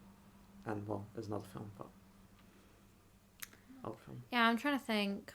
Anyway, I'm just saying, because like, it doesn't, all these people, this is some people just don't feel that way though. Yeah. You know, like, I think it was when at our old workplace, and we were chatting to someone. Okay. Keeping it very vague here. Sure. Anyway, I was just trying to explain that I like stuff about like my favorite films are ones that are just about like people and just like I didn't explain it very well, but anyway, he was just like, he or she. what? He was You just should go. huh? You should say they. Oh, It's like they. because there's not many guys that work. That's all I'm saying. Which what? Nobody knows which work. People who listen. Anyway, so they were just like confused, basically. That's all. But I think I'm just wondering if things that are just focused about people and not the plot, I guess. Like I wonder if like, is that just like, is it just people like me that feel connected to things like that, or are there other people who prefer more quite like masculine films who see the more feminine ones and don't feel connected to it? You know? Yeah. Do you know, it's kind of like, I'm going on a bit of a tangent, but it's kind of like, you know, some films we watch that we're just like, oh yeah, we bawled our eyes out. And then like sometimes we'll be chatting to like one of our friends and they'll be like, yeah, solid. But it's like they didn't, like, what they took from it was very different to what we took from it. You know? I don't know. Am I making sense? You are. Sorry, I don't know the answer. Yeah, no. That's why I'm thinking. No, because I used to be like that as well. That I was much less emotional. But that's why maybe like the Safdie brothers, maybe that's them. You know. Yeah, I see, and they're just honestly being themselves or whatever. Yeah, and maybe if they were to make it about the kind of stuff, make films about, you know, like films that I really connect to, that wouldn't be authentic to them. To yeah, them. That's what I was trying to say, I guess. Yeah. Yeah.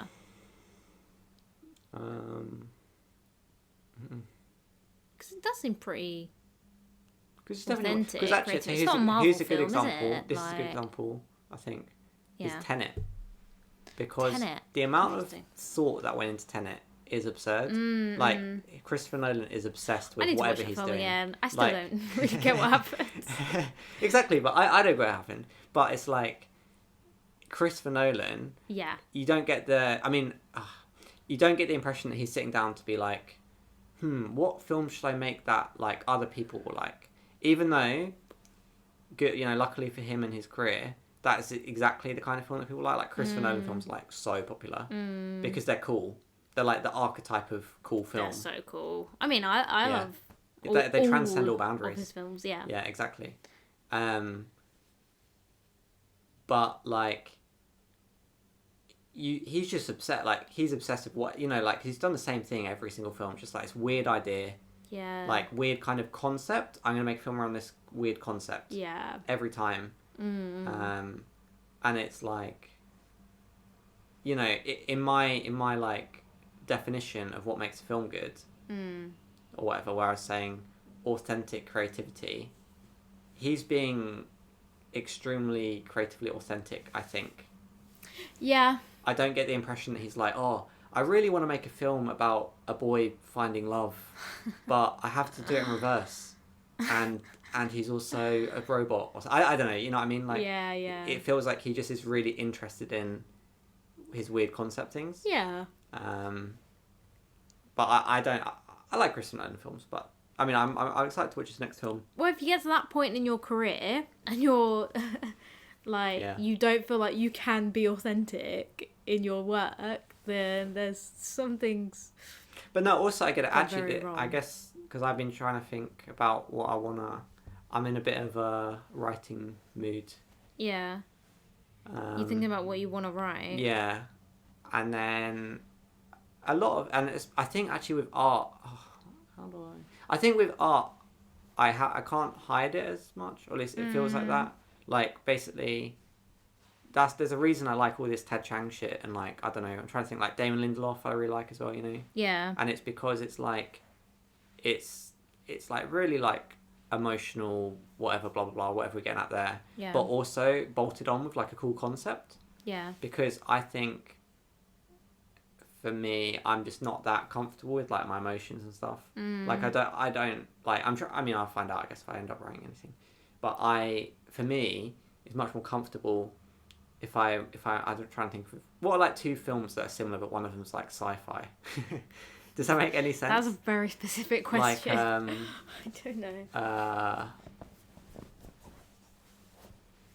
Like, what's a film about being honest with yourself or something? I don't know. Feel true. Don't make any sense. I'm sorry, I have no idea. A lot of films. Let me have a think. I've got a lot to say, and then I'm gonna stop, and then we're done. I think I've got like 10 minutes. Okay. Because it's all come together. I tell you what, actually, this podcast step, again, I don't know why I call this out like it's a miracle, but this is quite authentic. This conversation we're having, we'd have a similar conversation off the air. And you know what we might get a little bit more into certain things. Yes. Like, I think we're enjoying this episode. Wait, sorry? I think we're enjoying this episode more than Yeah. others. I don't know. I am. Yeah. Like, I think we're just quite into the conversation. Yeah. So it's very on theme. Yeah, true, actually. Because we're creating something right now that feels very authentic to us. That's cool. See, that's what I like. Yeah, anyway. Me too. But it's hard to like just... Can't force it. Yeah, you can't force it, exactly. Anyway, I thought of a thing and... Oh, anyway, no, sorry. The reason I brought that up is because this is often what happens when me and Yaz have convos about like... I don't know. Random when we like stuff. spend time to sit down and talk to each other and one of us has something on our mind. Yeah. It's like a very meandering, all over the place, not very articulate convo. And then at the end, I'm like, oh, I get what I was trying to say. I think it is just like, that's like why I enjoy talking to you so much though. Because it's like, instead of just like having these thoughts in my head, it's just like us two kind of just like having a random thought and then just kind of trying to figure out how we actually think and feel about it. Yeah. Like, And why then- are we having this thought? Yeah, exactly. And then we just talk for like 2 or 3 hours, Mm-hmm. and then we like get to like our end. This was originally the idea for the podcast. It's just doing this every episode. Yeah, we wanted this every episode. It just doesn't work that way. Yeah. Anyway, no, and the reason I say this is because I'm excited because I've worked out what I've been trying to say this whole time. Really? But first, I need to give multiple examples of things. Okay. So, Go for it. the films I thought of that are similar but are very different to each other Yeah.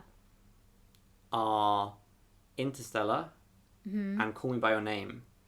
Because I like both these films. Me too. But the theme of both, there's lots of themes, I guess. But like love Yeah. and grief, maybe. Is Interstellar about grief as well? I think it is. I think so, Like, yeah. this is going to take 35 years. Yeah, you're grieving Yeah, a lost love. Lose family.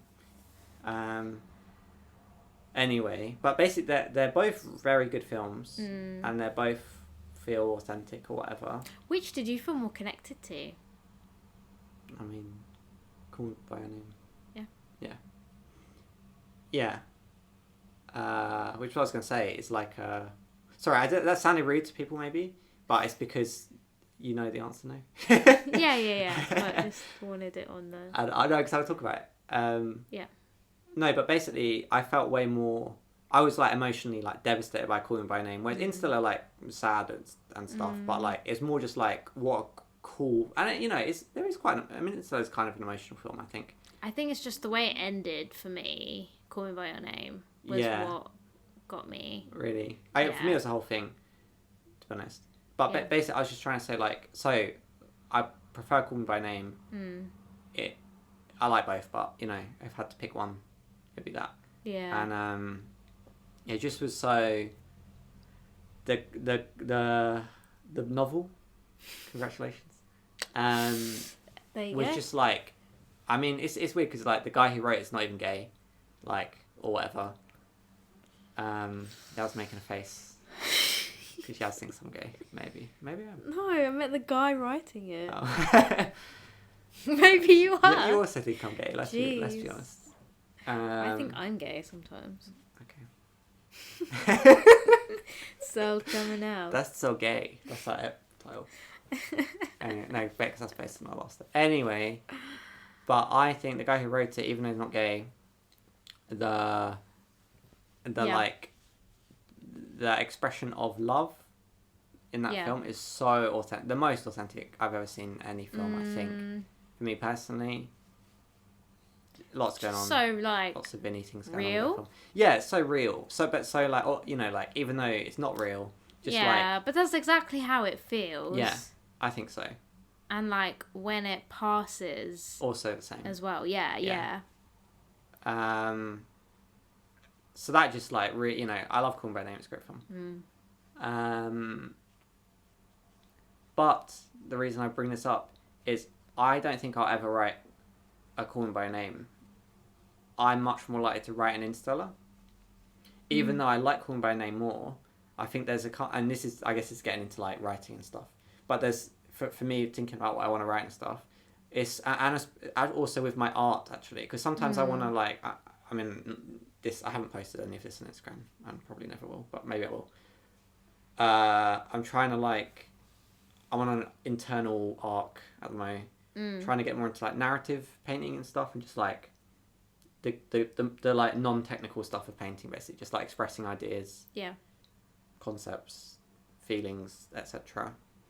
And I really struggle to do it like in an obvious way, because I feel like with a film, with a painting, you can't really hide it as much, like what it's about.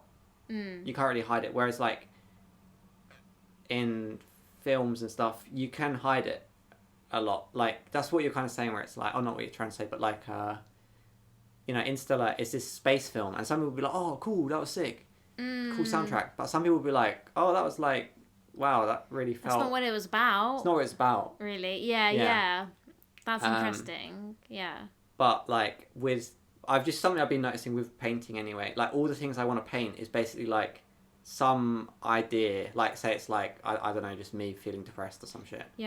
Like say I want to paint me feeling depressed, I don't want to do just like a painting of me looking depressed. I don't know what the most like on the nose way to do it would be, like me looking depressed. It's like I'll hide it behind like just a tear streaming down your face. No, but not even that, just like some weird like, I mean I can't do it, otherwise I'd post it. But I can't do it. I haven't figured it out yet. But like it seems to me that I want to bury stuff behind concepts, if that makes sense.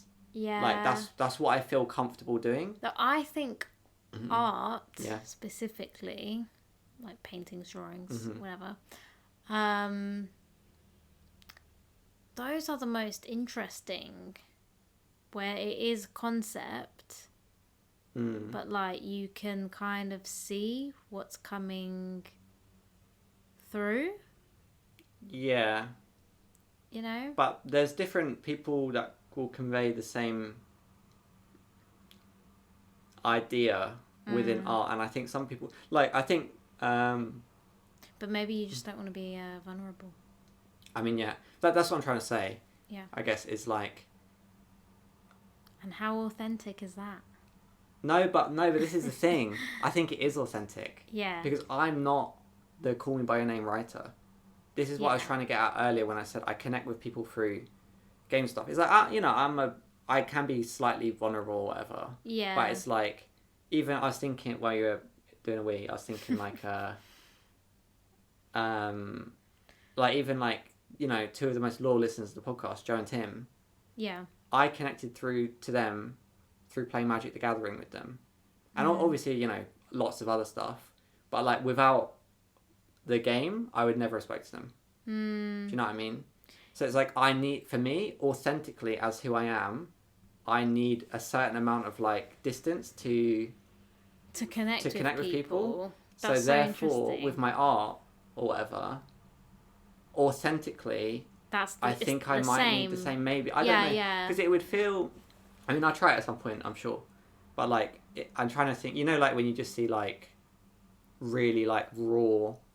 Like, the Call Me By Your Names of paint. I don't know what I'm talking about. But, like some, like, Van Gogh... Like, you know, his, like, self-portrait. There's something where he just, like, looks depressed. I don't know what I'm talking about. Yeah. I'm thinking of a painting where there's a guy just, like, curled up in a chair, and it's, like... It's just obviously about him being extremely depressed. Yeah. I don't think I'd ever paint anything like that in my life. Yeah. Even if I felt the same way. Yeah. Because It's not your style. Exactly. It's not. Yeah. But I part of it is me not being vulnerable, but I think that me not being vulnerable is authentic to me. Yeah. Because of who I am. So I'd much rather bury it behind some other thing. Anyway, so I think that's like... Maybe that's what's going on with Coen Brothers and Christopher Nolan. Which is annoying. I don't want to be a Coen Brother or a Christopher Nolan. Because I like Call Me By Your Name more. Anyway, I'll get think there. you are, though. I don't think I am, to be honest. Yeah. But I'm just trying to, like, articulate the struggle of it. Yeah. No, I get it. It's interesting. I don't know if that all came together. I think you're more of an Interstellar. Who made that? Christopher Nolan. You're a Christopher Nolan. No, but I like concept stuff, but with like a lot of heart. But I guess Interstellar has heart behind it. That's what I'm finding out. I think it does. I think it does too. Yeah. But my point is that feels more easy for me to express myself if I can hide a layer. Yes. Yeah, and that's why I like Evangelion. To get back onto that, it's like this guy just being like, just like a weird like incel depressed guy, but he's hidden it behind like this weird robot mecha anime, and it's so interesting. It's so like when you watch it, it's just like. But can you just see it so plainly? Yeah, and then what I'm trying to say is he didn't realize. I don't think he knew he was doing it. Yeah. Which is why I think Evangelion is like, and I genuinely believe that I don't think he knew what he was doing. That's why if you're authentic, it will just come through anyway, exactly. Right? Yeah. But it came through in this weird, quote unquote, it's not inauthentic, but it's like more of a hidden way, rather than like a Call Me By Your Name, which is just like really obvious. I don't know. But maybe with people like the Safdie brothers or whatever, they just don't have. They're not. Yeah, I mean, people like that exist, right? So yeah, that's them being authentic. Yeah. They're just like, oh, I want to make cool films. Yeah, they're not like mega depressed or whatever, or that's not why they're in the creative industry. Yeah. You know. But again, it all comes down to just like what you are interested in. Like, but you're drawn to things for a reason. Or whatever. Yeah. Yeah, it's funny because like, why is there that stereotype of not even a stereotype of like old artists who are just like, we'd always joke when I was younger, like, oh, all these artists are just depressed and they always just end up killing themselves and then they get really famous. Like, why is that a thing for like artists? I mean, I don't know. I just wondered if that's related. Is that, have you never noticed that? Oh, I don't know. Don't do a whole up on that thing. Huh? Could do a whole up on that. You could, yeah. But yeah, I feel like I just remember like learning art at school, and whenever like we'd be taught about like an artist, it would just be like, yeah, something like they had a really traumatic life. But I think it's not even. There's a lot going on there, but I think a lot of that is the general public. Everyone just has traumatic. No, I don't mean that. I mean like they don't understand art stuff very well. Okay. So they can easily latch on, and that's why I brought up the Evangelion thing, because I wasn't able to. I didn't even want to be like, oh, this guy was depressed when he was making it, because I was like, it's not really about that, but it's like, I wanted to try and give an example to you as someone who hasn't watched it of why I like it, and I was like, oh, I'll tell you that this guy was kind of depressed, and then it's like, oh, that's more interesting because you can get behind you. It's clear. Yeah. You're like, oh, man was sad. He made sad art. Whereas, like, I feel like people don't get it as much if there's not a clear narrative to it. So that's why certain artists get famous, I think. Do you know what I mean? Yeah. I mean, like, even like Van Gogh not being popular in his lifetime or whatever. That's a massive thing, isn't it? It always gets brought up. Yeah. Because you're like, what? Where's Van Gogh? Like... But the thing is, his art is so distinct as well. That's the crazy thing. It's like, yeah. I'm not like a mega like fine art person or anything. Yeah. But it seems quite obvious that, you know, whether or not you like it, it's like fairly unique stuff. What he was doing. So it's just interesting that I didn't. Anyway, didn't whatever. Was there anything else that you wanted to cover? That was it really. But now I want to talk to you about the depressing. I don't know how I feel about. That's complicated.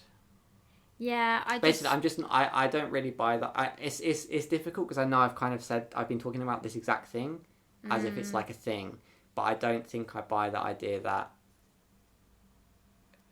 it helps make art stuff. I don't think it helps make good art or anything. Yeah. I think it is just like, it helps if you are struggling, then you need to.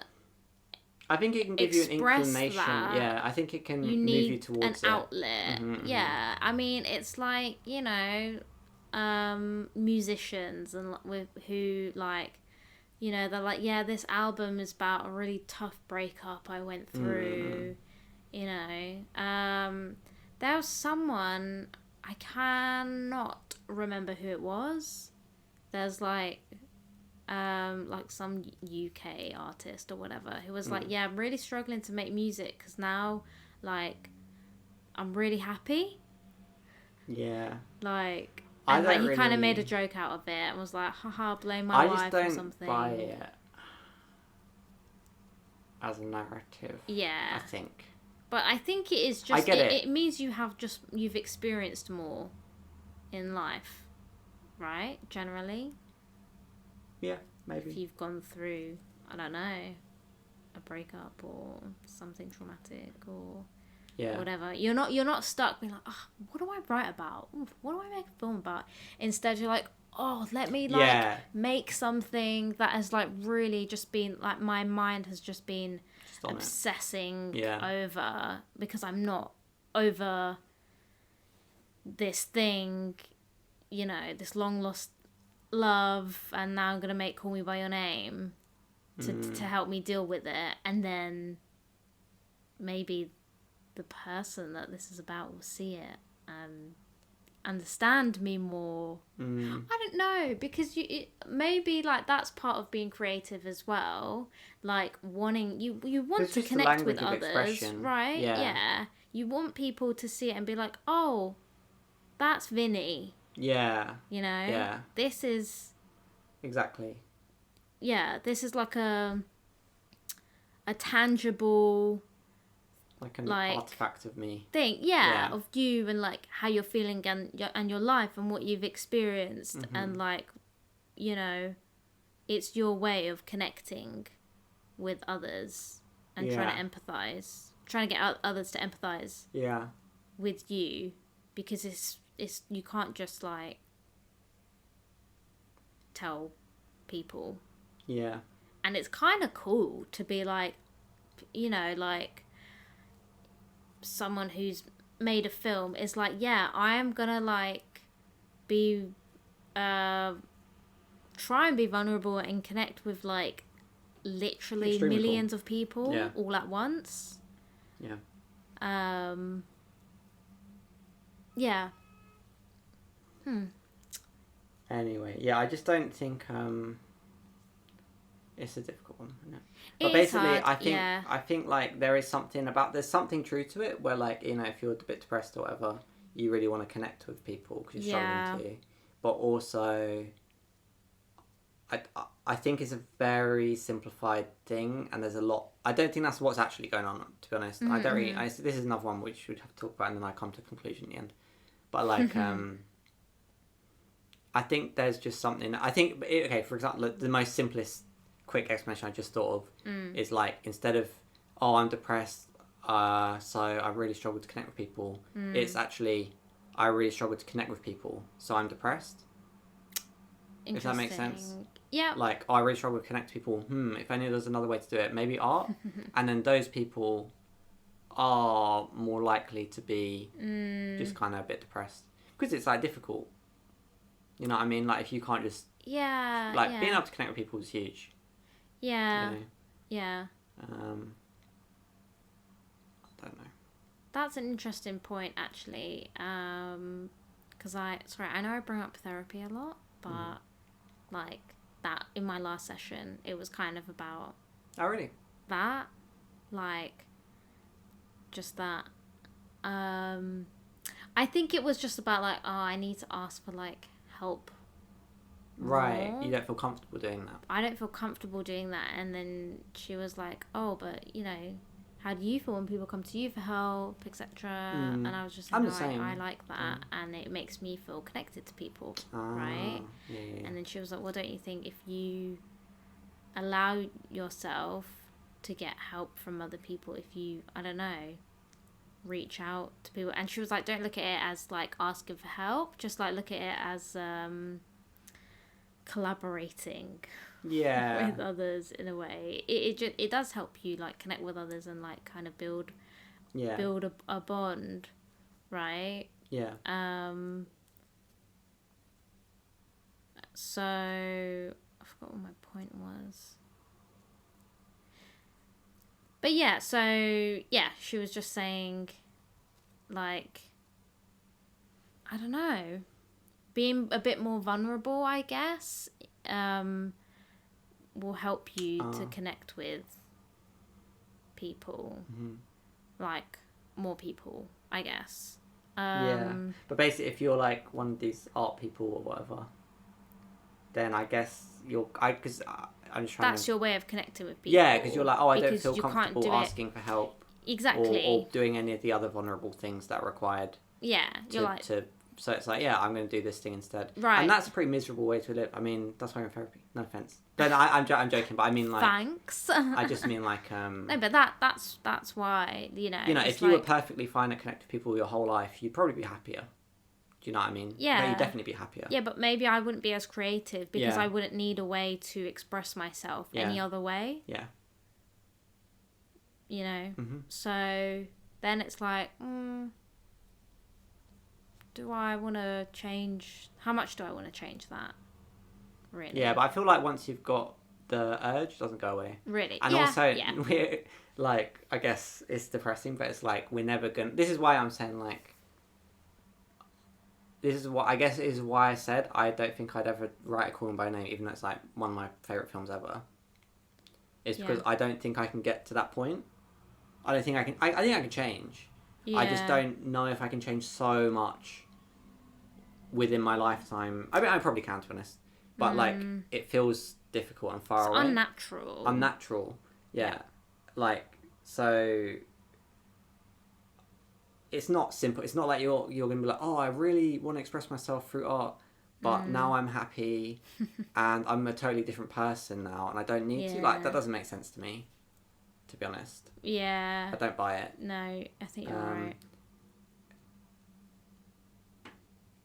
Like, I don't think if that happens to someone, I don't really think they were making art. I think they were just kind of fucking about on a guitar. I don't really know what it is. I don't know. Yeah. Because it's just such a strong urge. It is. Yeah, and I think because you know what I've been saying lately, how like both of us, how like we just feel like, oh, we actually haven't changed, like the same habits. Yes, it's so hard to change. And things, you know, like since childhood, like even though we've grown and we've learned and all of these things, we're still just like, oh, I'm exactly the same person as I was when I was like 5 years old. Yeah, I don't feel like a new person has jumped into my skin. Yeah. I'm just so like, it's always gonna be like I'm that. me, but I'm worked out better ways to do stuff. Deal with things and... Yeah. Yeah, you can grow, but like I feel like at your core, that's something that doesn't really change. And I think if you're into like art stuff, then somewhere at your core is someone being like, oh, who wants to do this? I wanna connect and be understood. I think. This is my preferred way of connecting with Yeah, others. and basically, I don't think that is. I don't think that's to do. Like, I don't think it's like, oh, because people. I think people view it like, oh, I've got all these negative feelings. I need to get them out. Partly true, but number one thing, first and foremost, is that whatever this weird urge thing we're trying to get at is, that needs to be. That needs to be there first, and that's the most important thing. That's like 90% of it. Yeah. And then everything else is just like, whatever. I don't know. Yeah. Cool. Interesting. Well, it's been a couple of hours. The longest Vinmin. You know what? You should slice this. You always say you should. Yeah. I'm taking next week off. I don't know. Maybe. I know you don't want to edit. It's fine. Might be hard to edit though. That's all. No, it's fine. So yeah. No, that was a fun one. I think we can call it a day. Yeah. So yeah, thanks guys for listening. Yeah, this is just such a. But even now, all I'm thinking about is I hope I articulated myself well. I don't feel like people are going to understand what I was trying to get at. Me too. So then I'm like, oh, I need to go make. I mean, I'm not actually like that, but I'm like. I should go make something else. Because I can't do it. I can't talk to people. I can't articulate myself well. I can't express myself. And I'm saying this like, I know it's not true, but that's how I feel deep down in my core. I mean, I feel like this after every episode. Exactly, yeah. And some people right now are like, in fact, every single person is like, wow, that was extremely articulate. And I'm joking, but... When I'm, again with my therapist, when I'm like, does that make sense? I'm always like, does that make sense? I feel like I'm not really... making sense. I feel like I'm not really articulating myself properly. She was like, no, that makes sense, you know. Yeah. But I'm like, to me, it feels like there's just more that I want to say. Yeah. You know, but I can't the words. I cannot find the words to express it. Like, it's just in my head. It's like a feeling that there is the words, the vocabulary doesn't exist. Yeah. They're like for what I am. Sounds like you need to branch out from. Good luck writing a novel about that. You've only got words. Don't say that. Gosh. I'm joking. No, but it's like, okay, instead, I'm going to write a book that is like a whole, like, I'm going to build a whole world. Right. And concept. And all of these characters and all of these intricate storylines. And so that can kind of express the feelings that those evoke are the same feelings that are in my head right now. Yeah. You know, because I don't know how to explain them otherwise. Yeah. And that's kind of what art is. Yeah, that's basically what I'm saying. I think that's... I'm just... The depressed thing annoys me, that's all. So I can go now. No, basically, that's it at its core. And then people see that and then they're like, oh, this person's really depressed. It's that. But it's like... It's like, no. Like, it's this thing. Yeah. And then... In fact, if they were, like, happier, they would just do more. Anyway, it's a complicated one. No, I was just wondering about your thoughts on it, because it was just a... it's the art thing, isn't it? It's just like basically, a I think it's that kind of I want to say it's not a thing, despite having how much I've talked about it this up. I don't think it's a thing. I don't know. There's more to it, isn't there? Yeah. Yeah. I feel like we could just talk about everything we've spoken about. I feel like we could just talk about it for like another 3 hours and still not get to the point. Subscribe to our Patreon. £100. Maybe you should make me a Patreon. I'll be more motivated if I make money off this. You know. Really? But yeah, good luck. Need listeners, but I guess we need listeners. Yeah. Tell your friends. Please.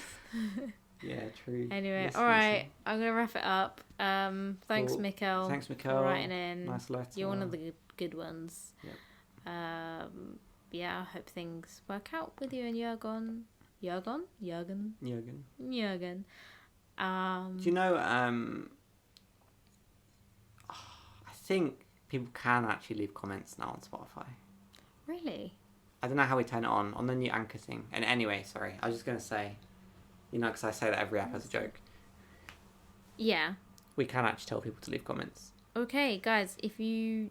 Try and answer the poll about... What was the poll about? Oh, about who's right out of Mikkel and Jürgen. And also Yeah. feel free to leave a comment. Yeah. Write us an email.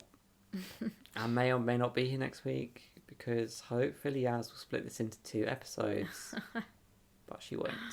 So enjoy the longest episode Sounds ever. like effort. Anyway. Cool. I spent too long on this. Yeah, you did. There's a bit of a Vinnie app though. Just the other side of Vinny. So many layers to him. Yeah. Anyway, we'll be talking about Catch the you next overtime. week. Catch you next week, guys. Thanks for listening. Thanks for listening. Bye.